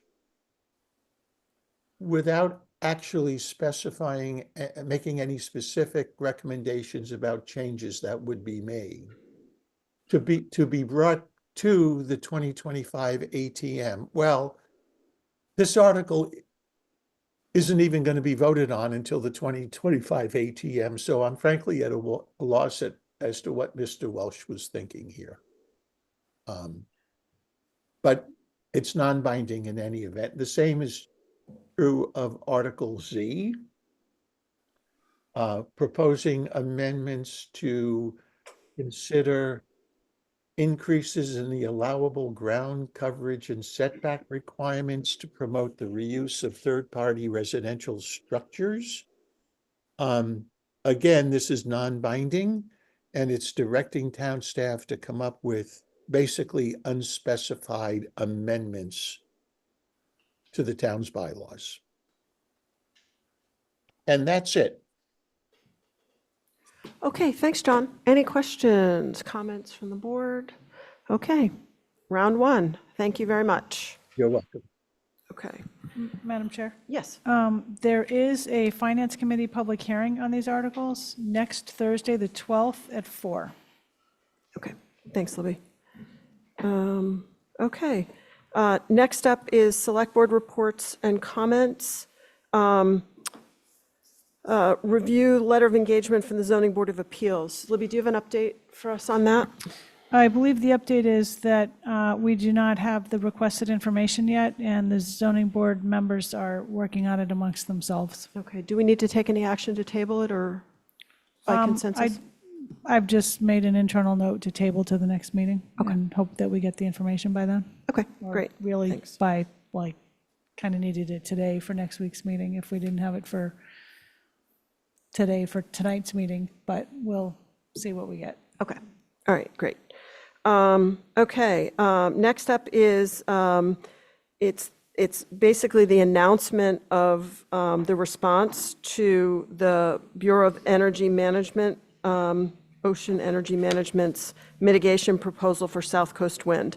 So we held a public, excuse me, just, can I speak? Yeah, okay. We held a public meeting Tuesday before Thanksgiving, where we allowed extensive public input on asking for, explaining the process and asking for input on what to include in our response to the offer of mitigation, which was effectively $150,000 to execute two surveys, one archaeological and one historic buildings surveys that were not requested or desired by the town. And so we asked the public for input at that meeting, and we compiled all that input, and we have drafted a response that will be pending board approval, which really includes most of it's a very extensive list, and we've been working that up in the week since with the holiday, and the draft letter went into the packet fairly late. It went in today, but I'm going to ask Erica to put it up on the screen. But in the meantime, as these things go, we were contacted by BOEM today in the afternoon with an offer of with a amended memorandum of agreement draft, and I'm going to read, hang on, I just need to find it here.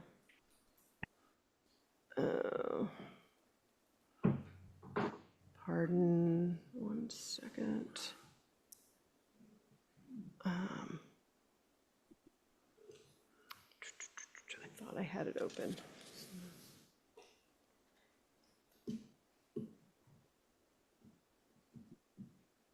No, bear with me, everybody.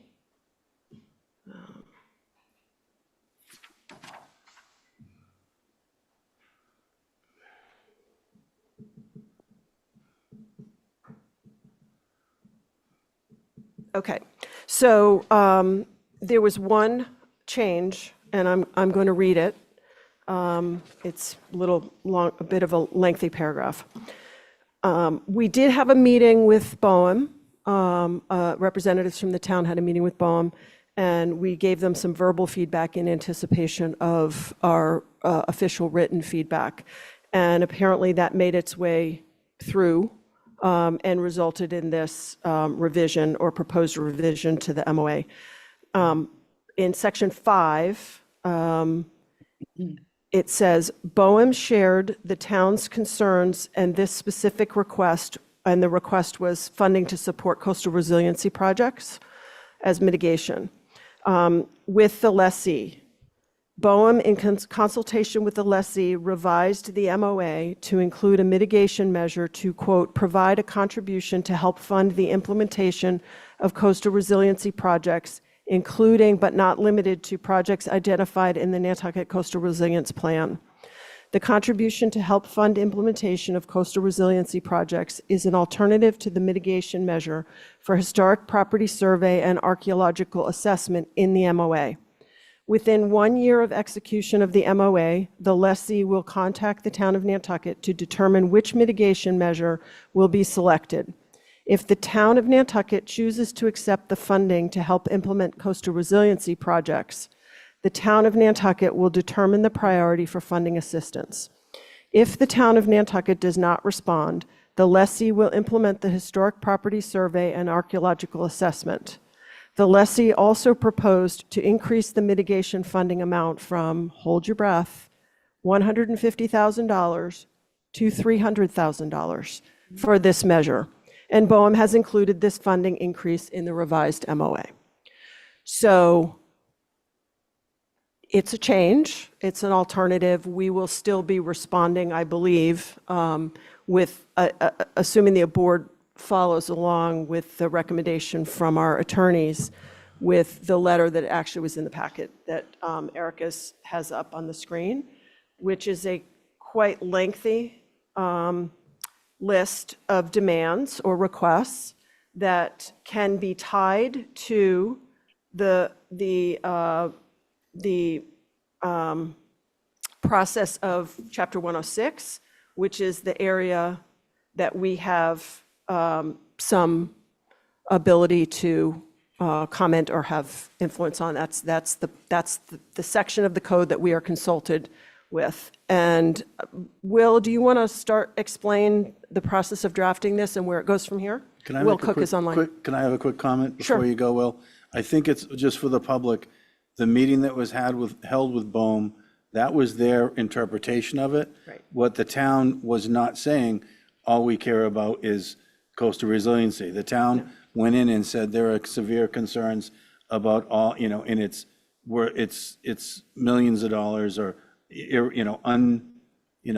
unlimited amount of money wouldn't take care of some of the concerns we have. So that was made very clear in that meeting. It wasn't it wasn't quite how they described it there, which I'm sure people will hear that and think, oh, well, so anyway, so you can go on. And the other thing is we all received this, I received this afternoon. Yeah. We all got this at 4:00. So Yeah. this is our first conversation as a group about this letter. Yeah. All right. Okay, so Will? Sure, If I decide to have you speak, it's going to be at the end, so you may as well sit down. Yeah. Okay. Go ahead, Will. sure. So as you've explained, we are representing the town on the Section 106 process under the National Historic Preservation Act.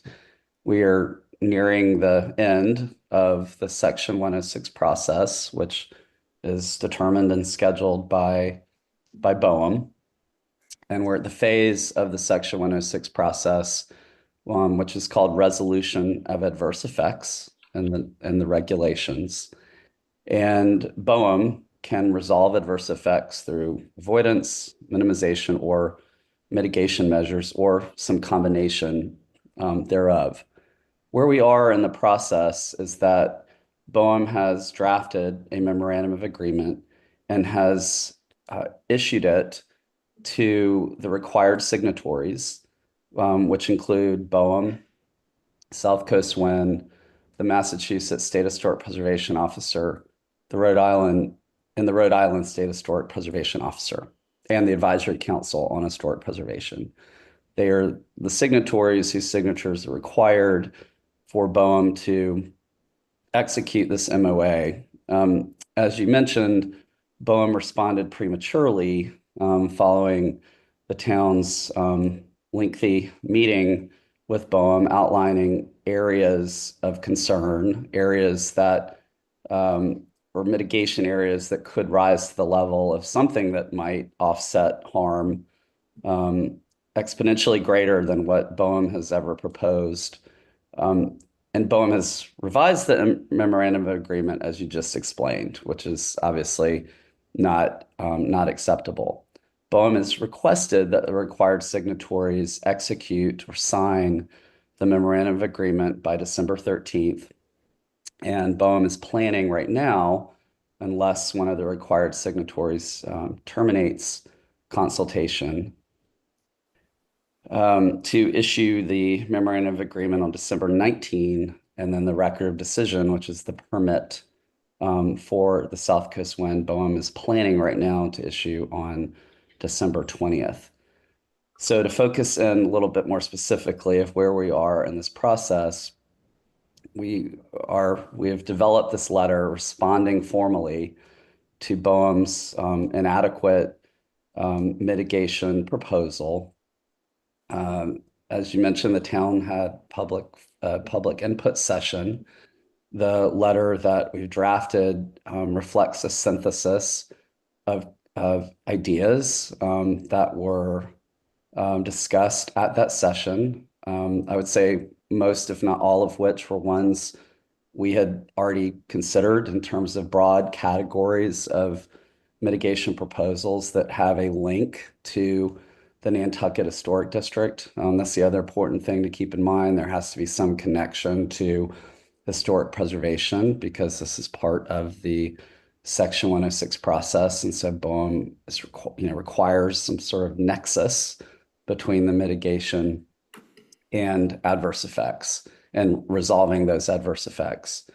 So this letter reflects our efforts at synthesis from the public input session. It also reflects Nantucket staff input about, I would say, large-scale areas of proposed mitigation, along with projected cost estimates where available.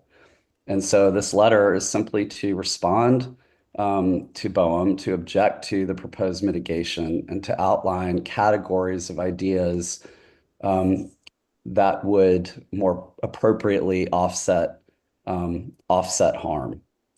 So that's where we are in the process, and this letter is in response to where we are in that process. Okay, thanks, Will. Does the board have any questions or any further comments? Just by way of next steps, the board has agendaed for tomorrow's meeting a discussion about potential legal action with regard to South Coast Wind. And so, and those conversations do take place in executive session. And so the final approval of this will be based on legal strategy that will be discussed tomorrow. But I wanted to make sure that the board in open session can comment on this aspect of that strategy and whether they feel it reflects what we heard from the community last week. So I know it came late. We're trying to move this along. in I a have things tight to say, timeline. but I'll let other people No. speak first because I talk a lot. Anybody else? Go ahead. I mean, based on everything that was said last week, going from 150,000 to 300,000 is just laughable. So, but I know we'll get deeper into it in executive about what our options are. But I don't think that they really listened at all. Tom? Yeah, I agree with Dawn, and I hadn't read this letter till I got to the PSF tonight. But I think it largely incorporates a lot of the feedback we got. So yeah, I guess we'll be following up in executive, et cetera. Matt? Malcolm? He wanted. You want to go last? Okay. Well, no, Malcolm? I just. No, I mean, this letter reflects the comments from our meeting, public meeting, if that's your question. Yeah, I think I think we could be a little stronger saying we don't want them visible. We have it at the beginning. I think we should say we don't, as a community, we don't support them right now after what we've experienced. And I don't, we have to say that in a way that fits within the BOEM, within BOEM's purview, I guess. But how do we do that? That's the other, there were other suggestions that came out. There was, noise study and worry about oil, et cetera. I don't know if that's appropriate here or not. So those are a couple things that maybe could be added. I worry a little bit about sort of giving them a list like this. A lot of this is money and a lot of it is a list. I worry a little bit they're going to pick a couple things and then we're going to be stuck going, oh, well, yeah, we asked for that and a bunch of other things. And they're going to say, well, we gave you what you wanted. So I want to make sure that what we're proposing isn't harming us. So, so I guess my question for Will a little bit does this letter put us in the best position for negotiation or litigation moving forward? Or, do you see what I'm saying? I don't want to put us in a situation where we're, making it worse. This letter is not making it worse. BOEM has a duty to consider the town's concerns. That's a requirement under Section 106 of the National Historic Preservation Act. BOEM has not met that duty throughout the consultation process. It is incumbent on consulting parties to respond to requests for information, and that's what this letter is doing, and it reflects the information that was solicited from the public along with input from town staff and other officials. Yeah, Madam Chair, to add to that, I mean, my understanding and the discussion legally, that if we did not respond, we would not have status to sue them or to take legal action at a later step.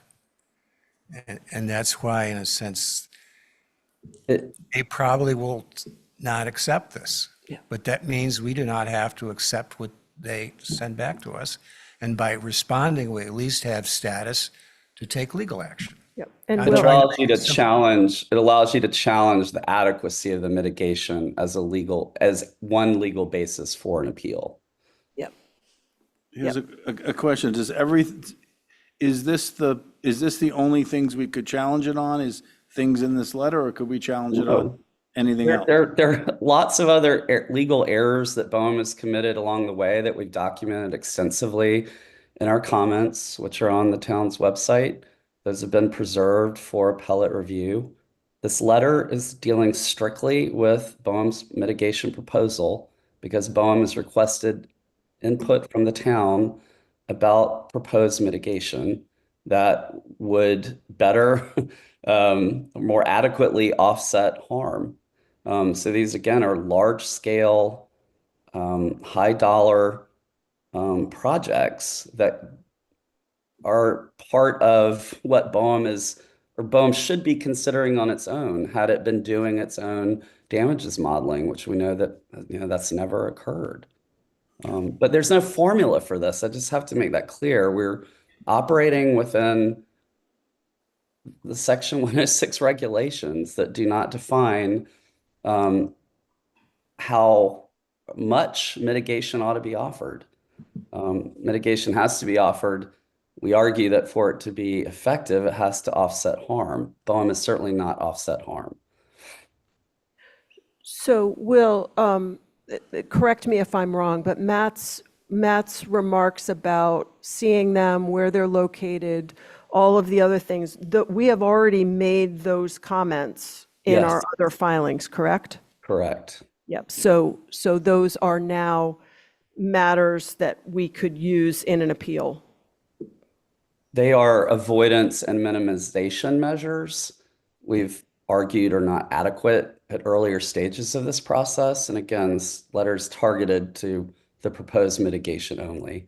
It's not that I disagree, Matt, I don't disagree with you. I just wanted to be sure you knew we have made those statements emphatically and reminded BOEM of that position in our last meeting with BOEM.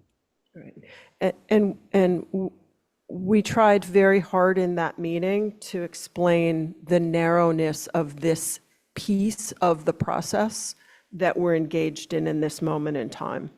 It is a piece of the entire process in terms of the consultation, our input, and steps along the way in terms of this permitting process. And Madam Chair, may I ask one more question? Sure. That meeting you had with BOEM, those are minuted meetings? We take minutes? No. Because in my past life, I had dealings with another federal agency and often had meetings with them, and both sides often went away with different perceptions of what was said. Yeah. And that's what this letter is. That meeting was basically a verbal representation of what we were planning to put in this formal response. Okay. So whether or not they heard us, they're going to get it in writing with this letter. Yep. Okay. So I had indicated that I was not going to take public comment. I am going to make a decision to yield to Ms. Bonet because she traveled here from Vermont, and I recognize that that takes a lot of effort. So I will give you your 3 minutes. Try very quickly to be fast.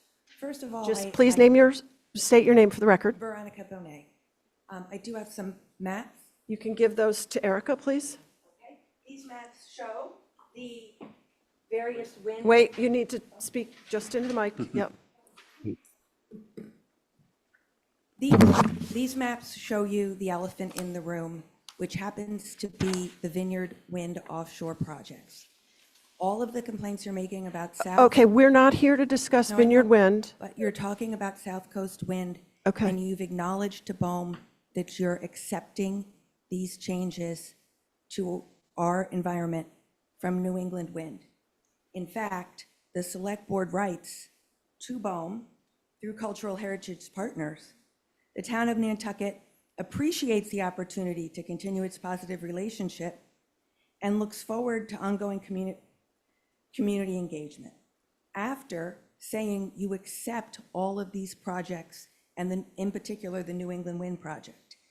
When the New England Wind Project was permitted, that is when BOEM finally admitted that the impact to Nantucket is major adverse. And so there was never a cumulative analysis of the pristine environment around Nantucket versus Vineyard Wind being there. And that's the crux of the issue. So as long as you accept New England Wind and the other Vineyard offshore projects, you don't really have much ground to stand on. But with that said, I know that you're trying to at least push back on this one. I thank Matt for his comments. I do think that grouping $5 to $10 million coastal resiliency projects with at the same weight as getting these out of the view or having a decommissioning fund isn't exactly the way to go, because you need the decommissioning fund and you need them out of your view. Some of the coastal resiliency projects in here, like Town Nevers, will find other funding eventually. So you're missing actual mitigation in this letter, in my opinion. I would also add guarantees that equipment will be adequately tested, because none of this has been adequately tested. The blades were not tested, and the environmental detriment to our island, the risk is going to go up significantly. New England Wind is permitted. It will begin building early next year. And I personally think you should take legal action against that.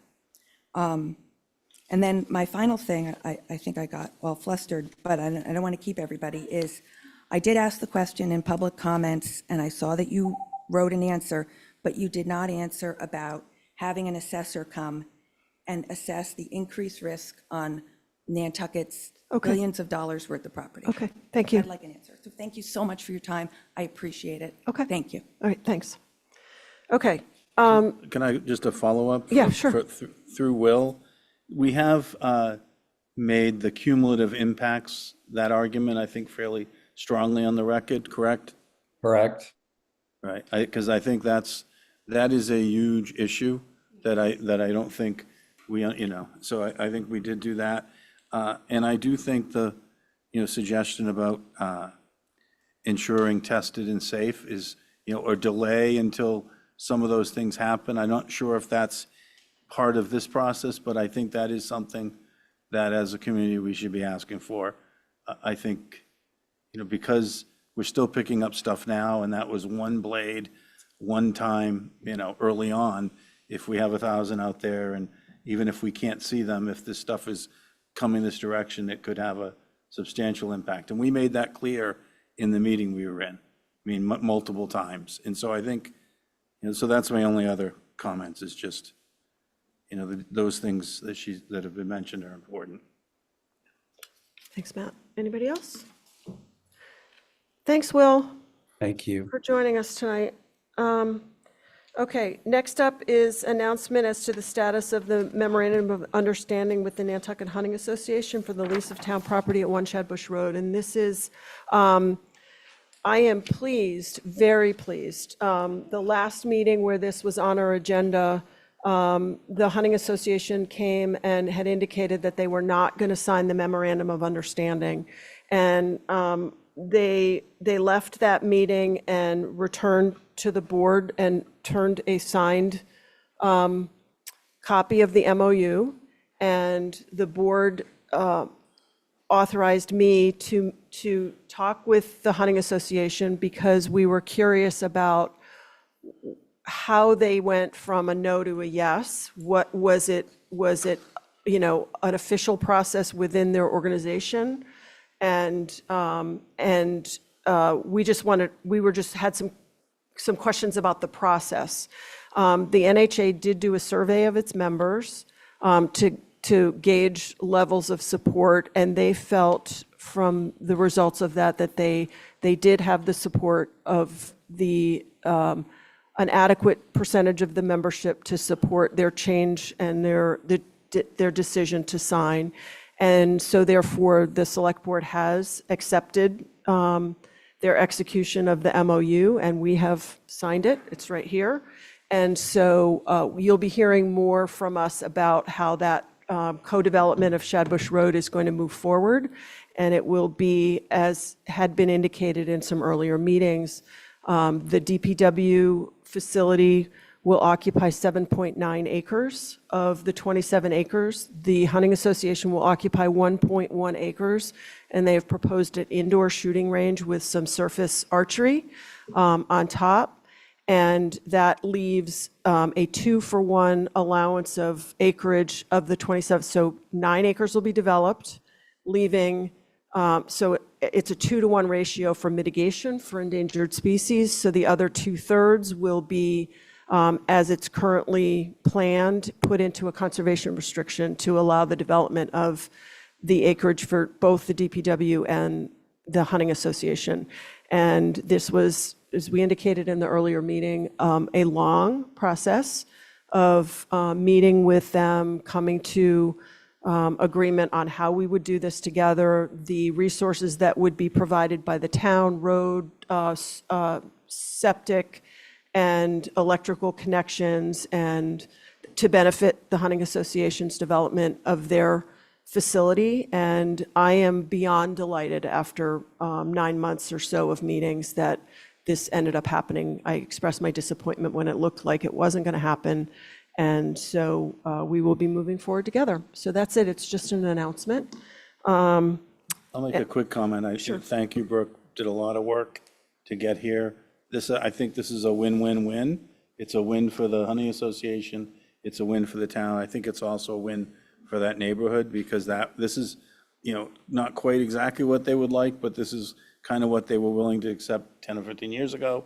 So I have a feeling that that all parties here should be, you know, pretty happy about this. Yeah. And it's a good thing. And I just want to acknowledge, it is a big change from the original plan the Hunting Association had. And I spent a lot of time in these meetings helping or trying to explain. I was not on, you know, I've been on the board in some of these decisions, but this has been years and years in the making. And circumstances change in town government and needs change. And I'm very hopeful that this will meet both the needs of the community for a DPW facility and provide a facility for gun owners to safely shoot and do target practice and so forth. It's not everything, but hopefully this will work. So thanks to everybody on the NHA who also sat in through those meetings, and especially Steve Holgate, Bruce Mandel, John Stover were really at it with us every week for a long time. So, okay, any committee reports? I don't think so. Real quiet. Okay. So last on our agenda is a public hearing to consider the appeal of 43A Union Street Trust, Stephen Russin, trustee of the Historic District Commission, trustee of the Historic District Commission, disapproval of Certificate of Appropriateness number HDC 2024-8-11015 to demolish/move off a garage at 43A Union Street, map 42.3.2, parcel 29.1. So I will open the public hearing, and the way these go, as George reminds us, but we just had one, so hopefully I can hold the memory of the process. The appellant is given an opportunity to state their case. The HDC is then given an opportunity to explain the decision to the board. And then the board asks questions, follow-ups of the parties, and then it is a public hearing, so the public can speak, and then we will close the public hearing. The board will deliberate and make a decision on the appeal. Do I have that right, George? You do. Nothing to add. Oh, excellent. Okay, so Mr. Reed, who's representing the appellant? I am, Okay. Madam Chair. Okay, go ahead. Thank you. For the record, Attorney Arthur Reed.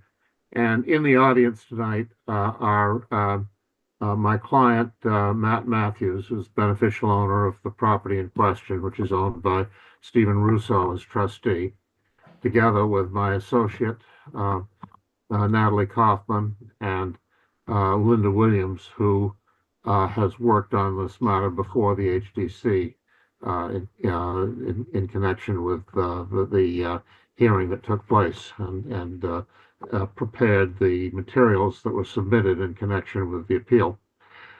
This is a situation in which the garage at 43A Union Street, which is on a separate lot, and it's the only structure on the lot, is proposed to be demolished and a new cottage to be built on that lot.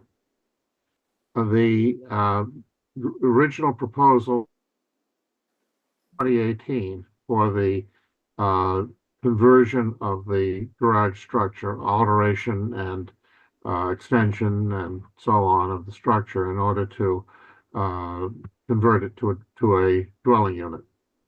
That went through the HDC, and after several hearings in which it received basically favorable comments from the HDC, it was approved.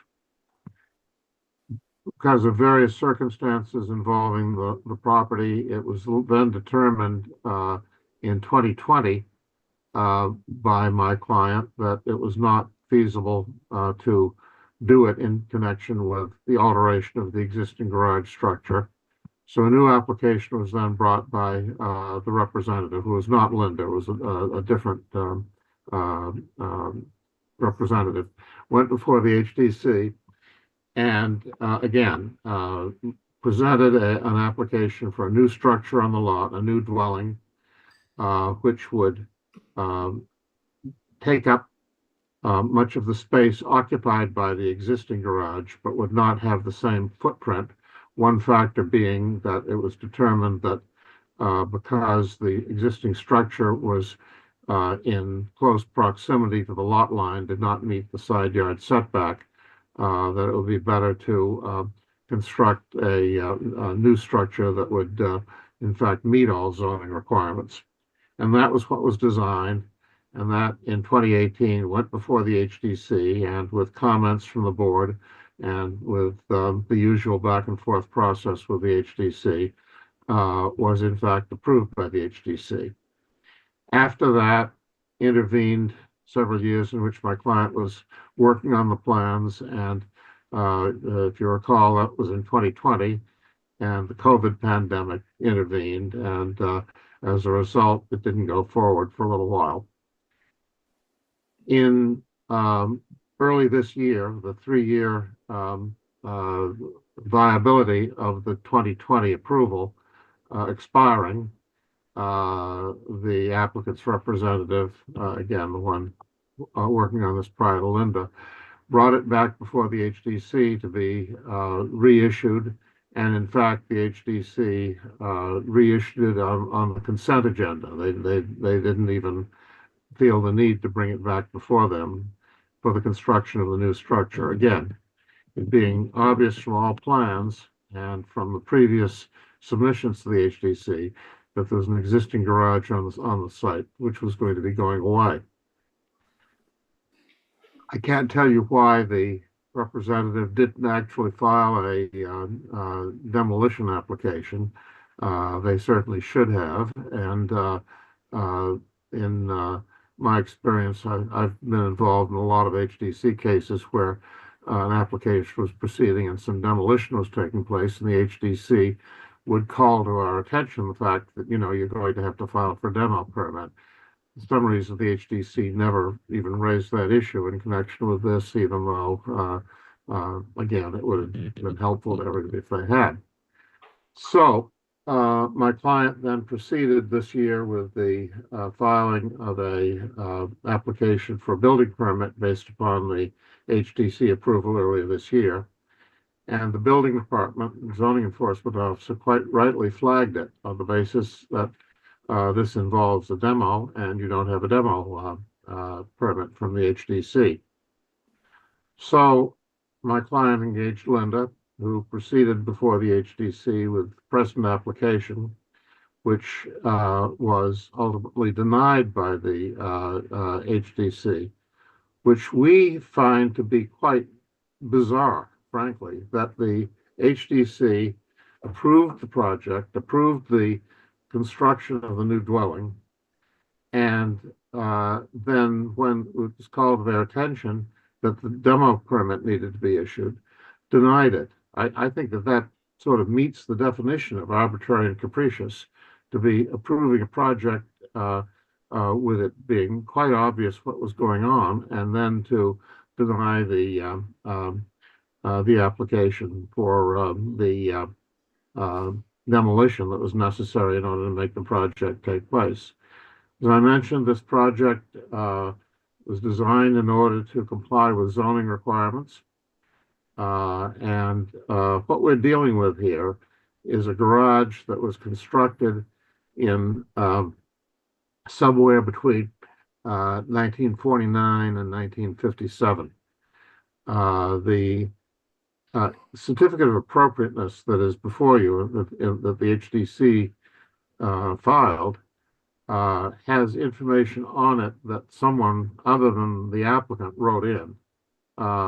When the application was submitted, it showed that the structure was constructed somewhere between 1949 and 1957. That language was in there.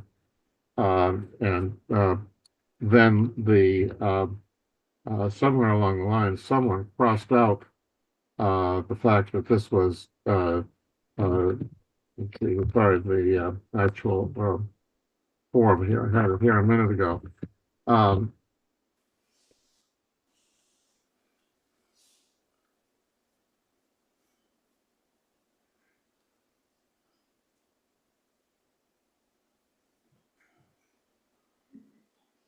Here a minute ago. But in any event, someone wrote in the suggestion that the structure was there in 1945, and based upon the Sanborn map in 1949, which is accurate in my experience in terms of the structures existing on the areas of the town that were mapped by Sanborn. It wasn't there then. And I don't know that it matters much, but the point is that the application was altered without our knowledge before it was acted on. In any event, we think that this small garage structure with doors facing the street in close proximity to the street, which in my experience is not a design that is favored by the HDC and is would be difficult to get such an application approved by the HDC. with no real historical significance is not being allowed to be removed and be replaced by a structure that will that's been approved as to its design by the HDC and therefore would meet their requirements and was favorably commented upon by HDC members in the 2020 hearing at which it was approved. And on the basis of that, Linda will give you more about background on it after I get off. I believe that you should find that the HDC's action in denying the demolition was arbitrary and capricious and should issue an order issuing the certificate of appropriateness as per the application to allow the demolition of the structure, enable us to go ahead with constructing the approved structure. Thank you. Okay, thank you. George, I have a question, procedural question for you. Is it normal for the appellants to have more than one speaker, or may I go to the HDC now? Yes, What- you can, it's really up to you, Madam Chair, how you want to conduct the hearing. You're free to go to the HDC next. I would recommend, giving the appellant's co-representative a chance to speak at some point, but you can follow the order that you'd like. Okay, I'm going to ask the HDC to speak, so we have one set of remarks that Holly's responding to, and then Linda, I'll have you speak after that, okay? Okay, Holly. Thank you, Madam Chair. I'm going to try to speak on behalf of the commission. I understand that one of our members is not here to speak before you this evening. I think there's some history that is, I think, apparent with this process, if you will. We do have a contributing structure before the commission that they felt met the character and setting of the historic district, has some history to it itself. There is an HDC survey on file that was done in the 80s, and at that time, it didn't meet the contributing status, and at that time, our National Historic Landmark designation was not up to what it is up to 1975. So that's why you'd see a non-contributing status on that, but that is not the case. The application before the commission during the hearing, there was much discussion about this historic nature of the structure, especially from abutters that the commission took into consideration.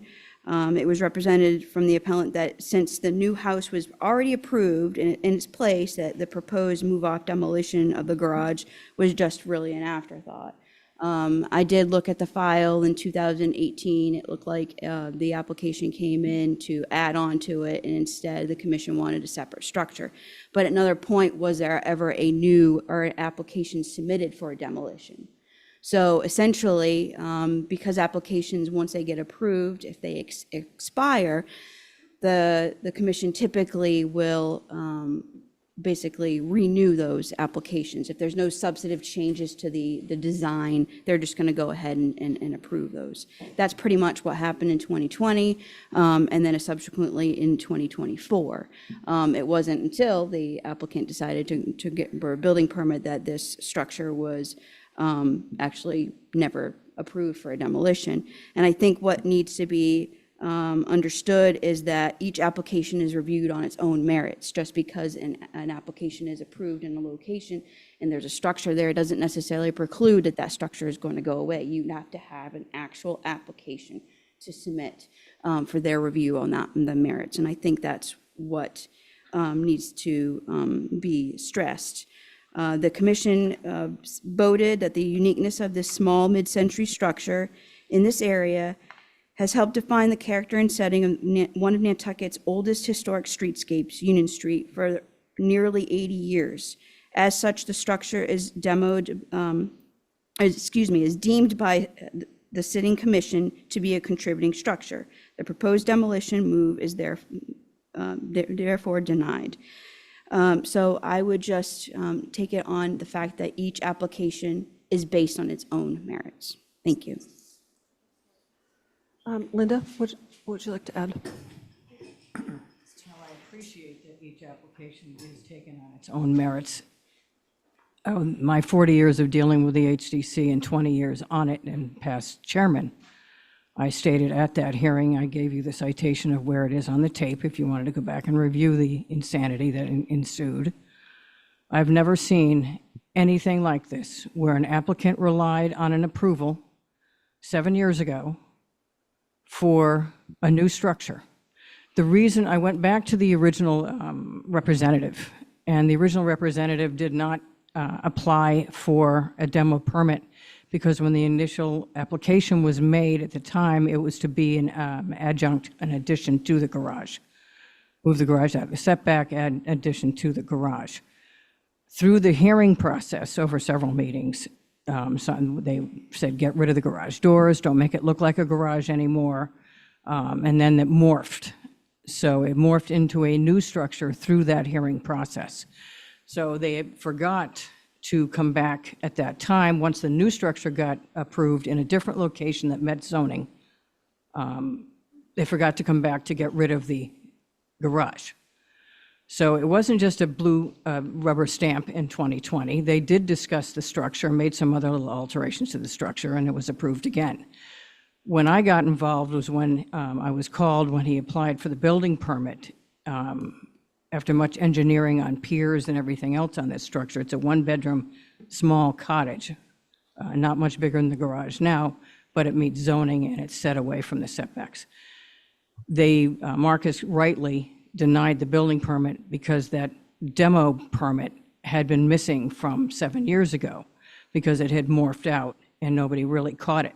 Not at any time did the HDC mention it, but when I went back for it this time, to get the demo permit for 5 months after Marcus denied it, I was met with a different board who hadn't been involved. Some of them, only a couple of the members had signed the original. The chairman had passed it on to consent in the spring of this year after reviewing it himself. Not at any time did they mention that. I got a different board.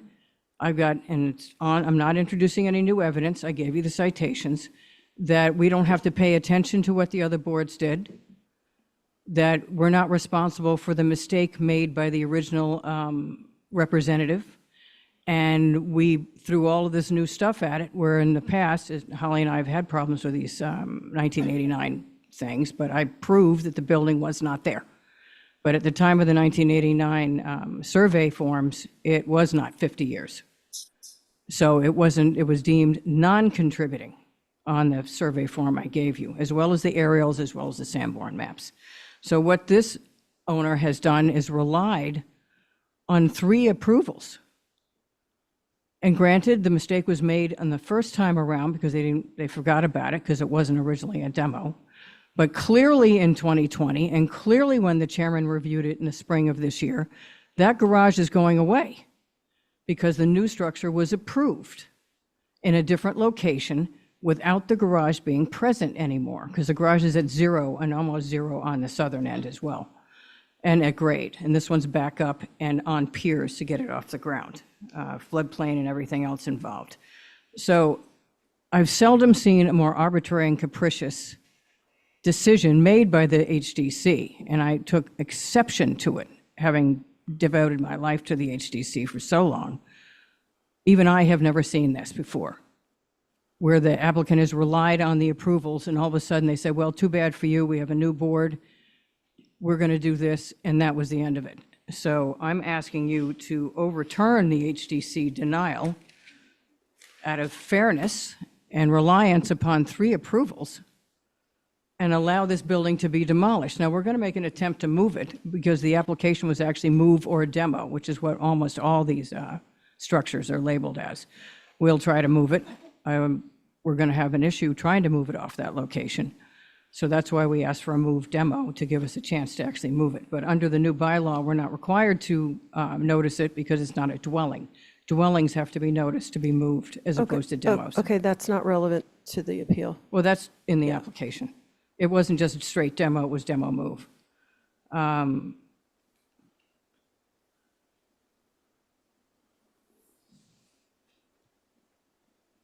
I think that's probably going to be it, unless Arthur wanted to add something else to the history of this. But I was really shocked at the comments being made by people who never knew that it had been approved, and they didn't care. And they said, too bad for the applicant. He didn't do it at the time in 2020, too bad. And I have a big problem as a public official with that kind of attitude. Okay. Thank you. Okay, this is a public hearing. Is there anyone from the public who wishes to speak? I have one hand up online. Anyone in the room wanting to speak on the matter? I'll give you a second to get to the microphone. I'll go to Mr. Zaloom online. If you want to make your way to the mic here on the floor, you can do that if you want to speak. Mr. Zaloom, go ahead. Yeah, hi. Can you guys hear me okay? Yes, we can. Go ahead. Okay.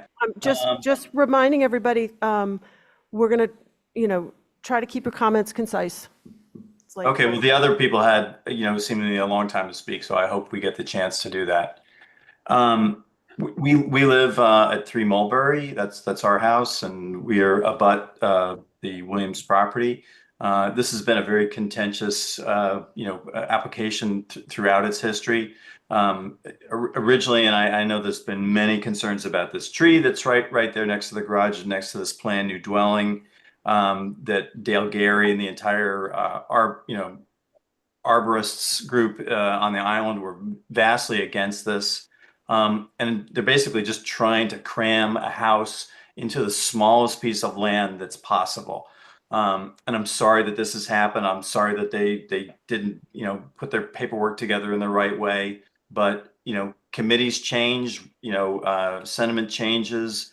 And if the HDC feels that this is inappropriate, that destroying this garage will ruin the quality of the historic area that we live in, I think we need to abide by that decision. If we start to second guess the HDC for their activities, where does this stop? And I think it's just basically let's keep the way our community looks, the way our neighborhood looks, as much as we can. So many things are being torn down on Nantucket to make their way for McMansions. Well, this is like a mini McMansion that's being just dropped into like a postage stamp piece of real estate. That should not be allowed.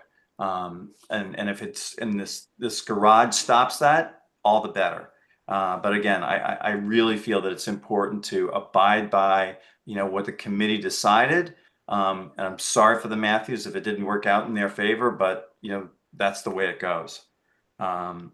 Again, I concur with the statements of Holly and the team at the HDC.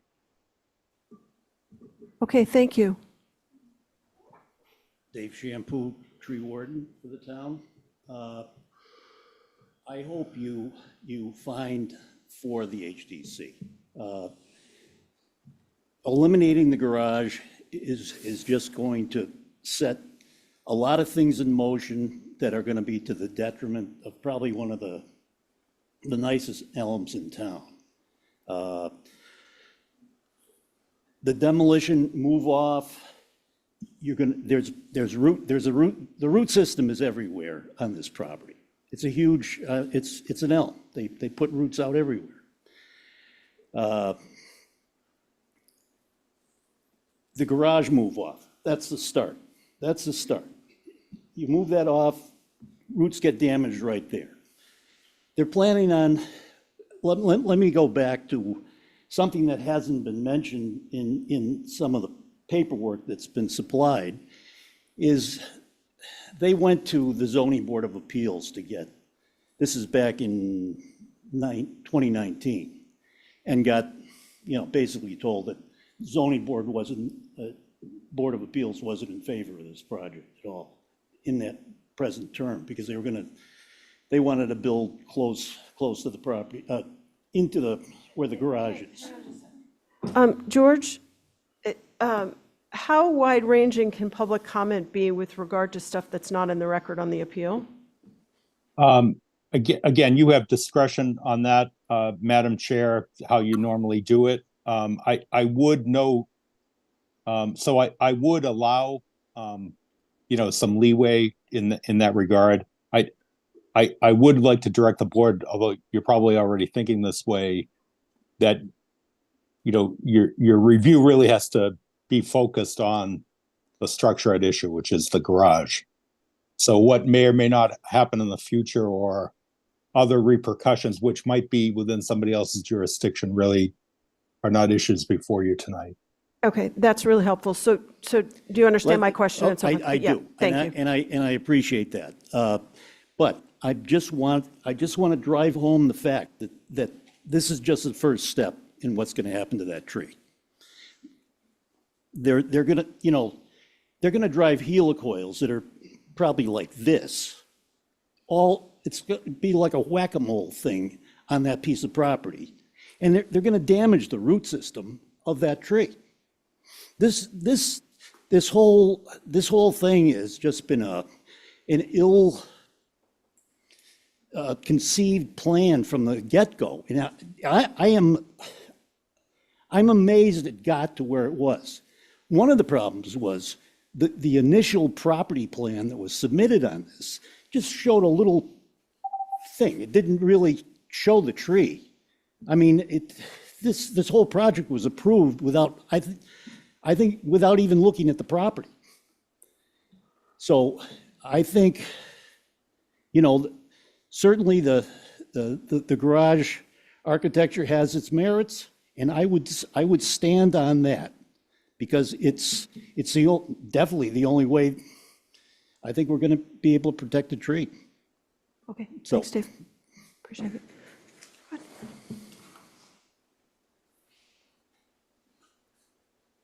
I'm Liz Coffin at 47 Union Street. And I've been walking past that garage for 65, 70 years. Liz, can you pull the mic down just a little so you're talking straight into it? Thank you. It's easier for folks at home to hear you. Anyway, I'm just a local neighbor. I've been walking past that structure for 65, 70 years. And I wanted to talk to you about the little garage, because it's very modest, very easily overlooked. But it was not, as Arthur Reed said, somewhere between 49 and 57. It's much earlier than that on the tax rolls. It shows up in the early 40s. Excuse me, can you guys take sidebars out of the room, please? Thank you. Okay, so that there are some factual problems, but I wanted to talk to you about the little structure itself, because it is, when it was first put on, it was put all the way to the farthest end of the property in order to allow the tree, which was already there for 60, 70 years, to continue, and the trees just continued to grow. It's doubled in its size. But when they pushed it all the way, the garage all the way to the boundary, they ended up 12 inches away from the house at my neighbor's. And the reason they could do that, this is because the house was owned by Mr. Lewis, the undertaker. Mr. Lewis stored his caskets in that house. There was nobody living to be disturbed by the presence of an active garage. The casket house only changed its use I think in the 70s. So that little garage just stayed unattended and unnoticed. But I wanted to talk about the garage. If it was built right after the Second World War, and it was built to hold a tiny little auto. And it was built in the nature of arts and crafts. It was called an auto house because it's a combination of a garage and a house structure. So it has windows on all three sides, and it has trellis work so that you could climb the roses over the roof line. And it was actually built to be very charming. And it had the presence of a little window box under the window. So its charm has always been there, and I wanted to really bring that to you, because charm is what we do on Nantucket. It's part of our tourist industry. It's extremely valuable to us. And if you tear off a charming little structure in order to put a new house in its stead and kill off an elm at the same time, you're doing a terrible disservice to all of the rest of us.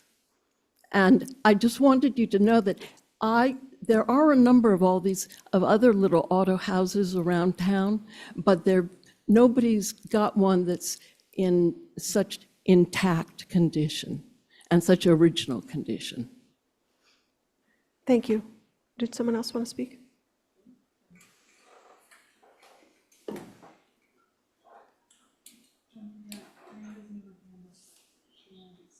Oh, yeah. She'd have it up, yeah.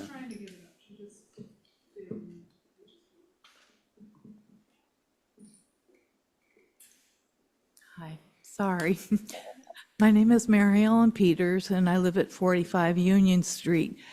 My house is about 1.5 feet away from this structure, and I know that this meeting was about, evaluating this as a historic structure, so I wasn't even going to be saying this, but for the past 6 years, they have tried with this project, and they have been stopped every a bit of the way because of the issues that it was going to be doing to the foundation of my house, possibly, also the tree. And they, at the zoning board meeting that they had 6 years ago, they said, what are you going to be using, a spoon to, do the, excavation? It just is not,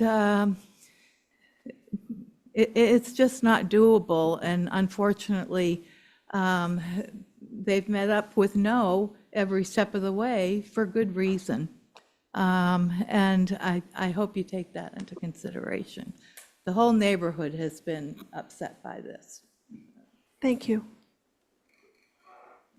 Just one quick point. Just Can you hear state me? your name again, Okay, please. Herschel Allerhand, Thank you. 47 Union. No one knows what the motivation was why they didn't ask for a demolition in the first place. I can just as easily say that by not asking for demolition, they refused to they avoided facing what would mean by a demolition. What it does mean is an extra driveway on that historical district and changing around a house on the corner to make room for all the changes going to be made. This is the heart of the historical district. It's in the main artery that goes right into the center of town. It certainly would, and the board never discussed what it would mean to destroy that unit. So it's certainly not capricious at this time for them to look at it, because it never had to look at it before, because they never asked for a demolition. So it's certainly not capricious. Thank you. Thank you. Okay, Diane Coombs, did you want to speak? Erica's unmuting you. I want to speak. I do. Okay, go ahead. I've been on the HCC for 20 years, at least. I live directly across the street from this house, and it was a very good friend of the original owner, not the original owner, but Mrs. Brown. And she explained to me what the garage was. The garage was what it was. The elm tree grew up to be a big tree. One of the things we have in this town is the savior of elm trees. The business of having the application reestablished by the HCC was reestablished by only one person. That was the chairman. It never came to the rest of us. This is the most important thing we could do for Union Street. Every one of the people, David and Gary and all the rest of them, say this is the queen of Union Street as far as elm trees are concerned. They have asked to come 3 foot closer to the elm tree. They want to put in a cement basis to build a new house, putting in a concrete slab on top of a elm tree is going to kill the elm tree. It is time that we stood up for what we have. This is a historic little cottage. We originally agreed to it because it was going to say exactly the same, not change. Everything was okay. And even at that time, David Shampoo and Dale came and said, we can't get any nearer to this tree. This is the cream of Union Street.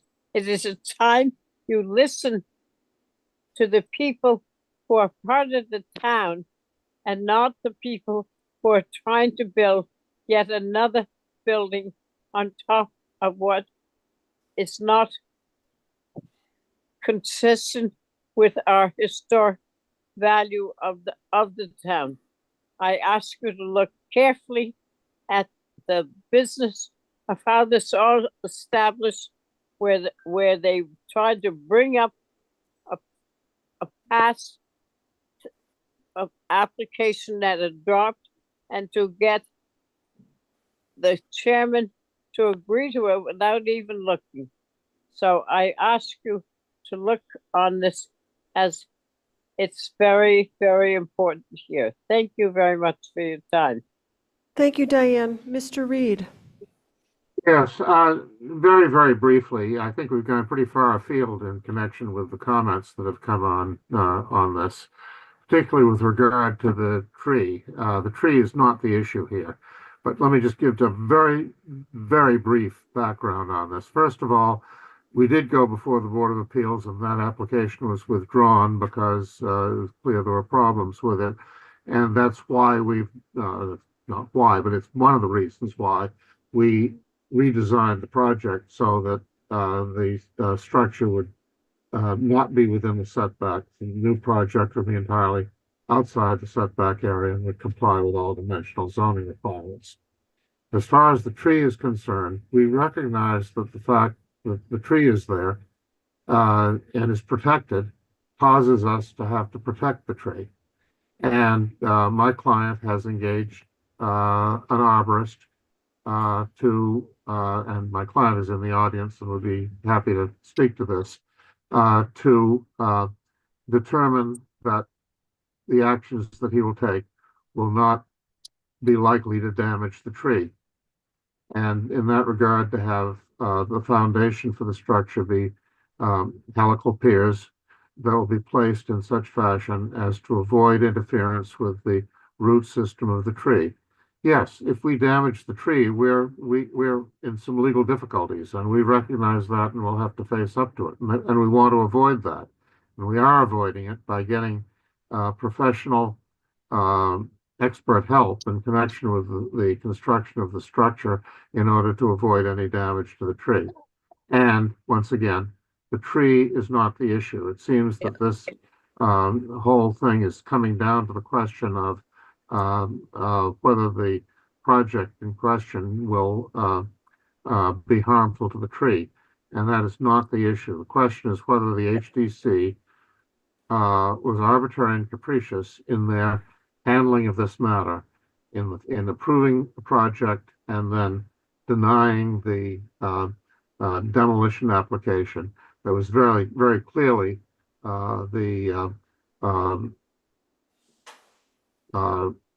project, that the project very clearly was related to the demolition, and the HDC understood that at the time that it was approving the house. Oh, okay. Thank you. Mr. Reed, thank you. I think we're clear on, I did let the comments go about the tree. I was just about to circle back to the tree is not an element of, as I understand it, and Mr. Pucci can clarify that. We are being asked to weigh in on the denial of a move-off demolition permit for the garage. There is an existing approval for the dwelling, as I understand it. There's a COA that exists. This is a follow-up to do the necessary permit for move-off.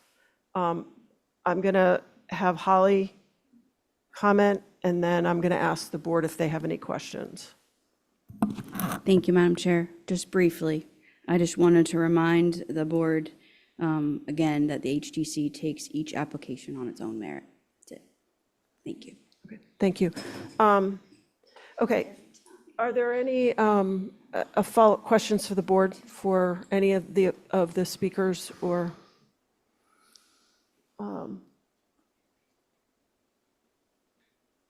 At this point, before we move to close the public hearing? Okay. So this has been Yeah, I guess, yeah, just for Holly, how would you answer the charge that this is arbitrary and capricious?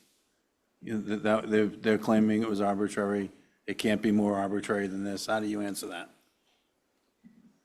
I would say that it's not arbitrary and capricious due to the fact that,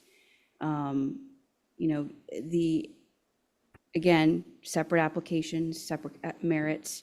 One doesn't dictate in the other, just like, really and truly, an application before the commission can't, for a demolition, can't be based on the new architecture and vice versa. They have to take them on their own merits. So I do think that the owner agent could have submitted that at the same time. They did not. Why they chose to, I don't know. As well as, again, as it was stated, there were different members sitting on the application that are no longer on the commission. The commission does do a great job about trying to uphold previous boards' decisions. However, in this case, there was no previous application for proposed demolition. They took it on the merits of the historic nature of the structure. All right, great, thank you. Thank you, Holly. Okay, Mr. Allahan, go ahead. I'm sorry, it makes it seem as though it was some sort of technical oversight that they didn't ask for the demolition. But I don't think it's a technical oversight. By not asking for the demolition, the board never faced the issue as to what would happen to the rest of the area if they did demolish it. So it's certainly not capricious to deny it now. Thank you. Okay, thank you, Mr. Allahan. Okay. Dawn? Before we close the public hearing, the minutes from April 17th, 2018, when it was held, the motion was to hold for more information on the existing garage and go back to HSAB. So they were definitely contemplating the existence of the garage in that. I'm assuming. I mean, I don't know if anyone can speak to that. I know there's no board members here. But they wouldn't have asked for that if they weren't realizing that that garage had to go away. So that's where I feel like there's a little bit of a disconnect in the record. I can sort of answer that. Okay, go ahead, Linda. After review of the records, and I went back and listened to the tapes, there was, again, they did not ask for the demo because initially the first application, 18, was not for the demo. It was to subsume the garage into a new structure, which was quite large and would have impacted the tree and been just in the setback and everything else. Comments were made about get rid of the garage doors, so it doesn't look like a garage anymore. So they knew that garage was going away in some fashion because the new addition was going to take over the garage space at that 0.0 setback, basically. So as it morphed over those meetings, the garage was clearly not going to be there anymore because the design changed. But they didn't ask for the demo at the time because the original application did not contemplate a demo. It was going to just take over the garage space. So that's why it was not asked for. So by the time they got those hearings done to arrive at the house, without the garage being still present because in a totally different location, they didn't get the relief from the ZBA. They withdrew it, as Arthur said, pulled it out of the 5-foot setback, so it was away from the neighbor. And in that area, it's a 5-foot setback, and the neighbor is almost at 0, but that's not our problem. They did pull it away. They didn't remember to ask for, and as I said, I spoke to Ethan. They didn't ask for it because the original part didn't include it. So when it came back in 2020, nobody even realized that the demo hadn't been asked for when they made some other little changes to it in 2020. And Steve did review it and put it on consent. So for Diane to say that he didn't look at it, they don't ever not look at stuff and put it on consent. He reviews everything in detail, looked at it, put it on consent. But again, as it moved through this process, nobody realized that the demo hadn't been asked for 7 years ago. Yep, we So understand that. it wasn't deliberate, it was an oversight at the time, and according to the representative, it was an oversight at the time. And the owner had no clue until he applied for the building permit that this had become an issue. Okay, all right. Mr. Zalum, I'm going to give you another quick comment, and then.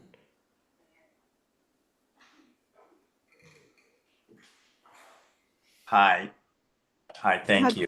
I just want to clarify that, I think Ms. Williams joined this project, well into it. So for her to comment on, what the other people were doing on it, I think is kind of irrelevant at the moment. Also, I just think as we heard, mentioning that their attorney mentioned about, if they damage the tree, there's no damaging your tree. Once that tree is infected, destroyed, it will never come back. And it also potentially creates a health and safety issue if that tree were to come down on one of the. Okay, Mr. Zalum, we've already determined that the tree is not part of this appeal. Again, So, my thank you. last part is to basically say, look, committees change all the time, and for a reason. I think we should respect the current committee's findings and go with them, just as we uphold what you guys are saying on your board. Okay, thank you. Okay. What's the pleasure of the board at this time? I move we close the public hearing. Okay, do I have a second? Second. Okay, all those in favor? Aye. Okay, so the public hearing is closed. Do we have any questions for town council? I certainly have a lot of questions in my head. I'm not sure how to articulate them. Go ahead, Tom. George usually does a quick overview of the parameters of our standard that we're considering here. Would you like that? If we could ask him to do that, please. Yes, happy to. Just want to make sure I'm not muted. Here we go. Right, so the burden on appeal is quite stringent for an appellant to convince you to overturn a decision of the Historic District Commission. We remind you every time we come in that the issue isn't for you to substitute your judgment for that of the commission. In other words, if you personally might have come down differently on the issue, that's not grounds to overturn the elected members of the commission. You do have to find that they acted in an arbitrary and capricious manner or otherwise contrary to law. I don't think that anyone's claiming that they acted contrary to law, so that wouldn't really be an issue here. On the issue of arbitrary and capricious, basically the way to define that is that you would have to find that there are no grounds on which a reasonable mind could consider adequate to support the conclusion that they reached. So on that, that's basically the pretty stringent grounds on which you would need to base a decision overturning the decision of the commission. A couple of related issues to this that doesn't come up in all the hearings that I come before you, but in the case of a demolition or removal of a structure, it raises a separate part of the enabling legislation that you don't typically deal with when you view these matters. And that has to do with, the standard under Section 6 of the enabling legislation, that the commission has the right to deny a demolition or removal, the removal of which, in the opinion of said commission, would be detrimental to the public interest of the town of Nantucket. So in other words, if the commission denied the move off, and you find that it's reasonable to conclude that that was based on it being detrimental to the public interest, as it's been explained to you, then that would be another reason for denying the appeal. If you found that the commission reasonably found that allowing the demolition and removal of the structure would be contrary to the public interest. And then the last thing in terms of overall standards that apply, Brooke is correct about, issues regarding the tree or possible damage to the tree are not before you. That wouldn't be a ground to find that the commission appropriately denied removal of the structure. But the setting of this area is very much at issue before you. If you're when they are considering whether removal of something is detrimental to the public interest, you're looking at the historic context of that neighborhood, the surroundings of the structure, trees, other structures in the vicinity, the streetscape, that type of thing when you're looking at, and you have visuals and photographs of the structure in question. So you always want to be thinking in that context of the setting in which this structure is located when you're determining whether or not you think that there are grounds to find that the commission was arbitrary and capricious. Okay, thanks. That was very helpful, George. Okay, any other questions from the board or the pleasure? I find it's a high bar to go against the HDC. I think that town council makes it very clear that the viewscape and the setting is, and I was going to say that even before George said it way better than I would, is under their purview, and I think, they've taken that into consideration. So, I'll make a motion to support HCC on this. Uphold the HCC. And Deny the appeal. Yep. Okay. And Madam Chair, yes, Can I have a second for discussion? second. Okay, go ahead. I'll tell you why I'm seconding it Okay. in discussion. We've heard interpreting history is extremely difficult. And so we've heard different opinions of what happened in the past, whether mistakes were made, with people implying motivation of people. I can't judge that, and we can't judge that. We have to deal with the present decision, period. What the present HDC made and how they made that decision. Okay. So that said, we have a motion and a second. Any further discussion? Are you guys ready for a vote? Okay. All those in favor? Aye. Aye. Any opposed? Okay, so that's unanimous. The appeal is denied. And the decision is upheld. Okay. Next up, my favorite part of the meeting. Anyone want to go home? Move to adjourn. Second. Okay, all those in favor? Aye. Okay, thank you, everyone out there who was listening. We really appreciate it. Have a good night. Thank you.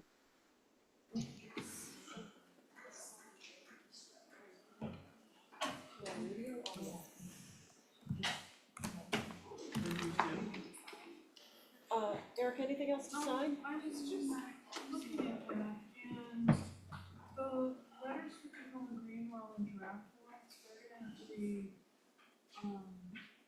Finalized.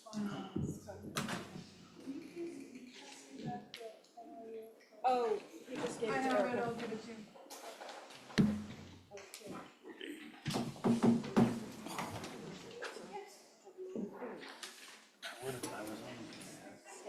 News to me.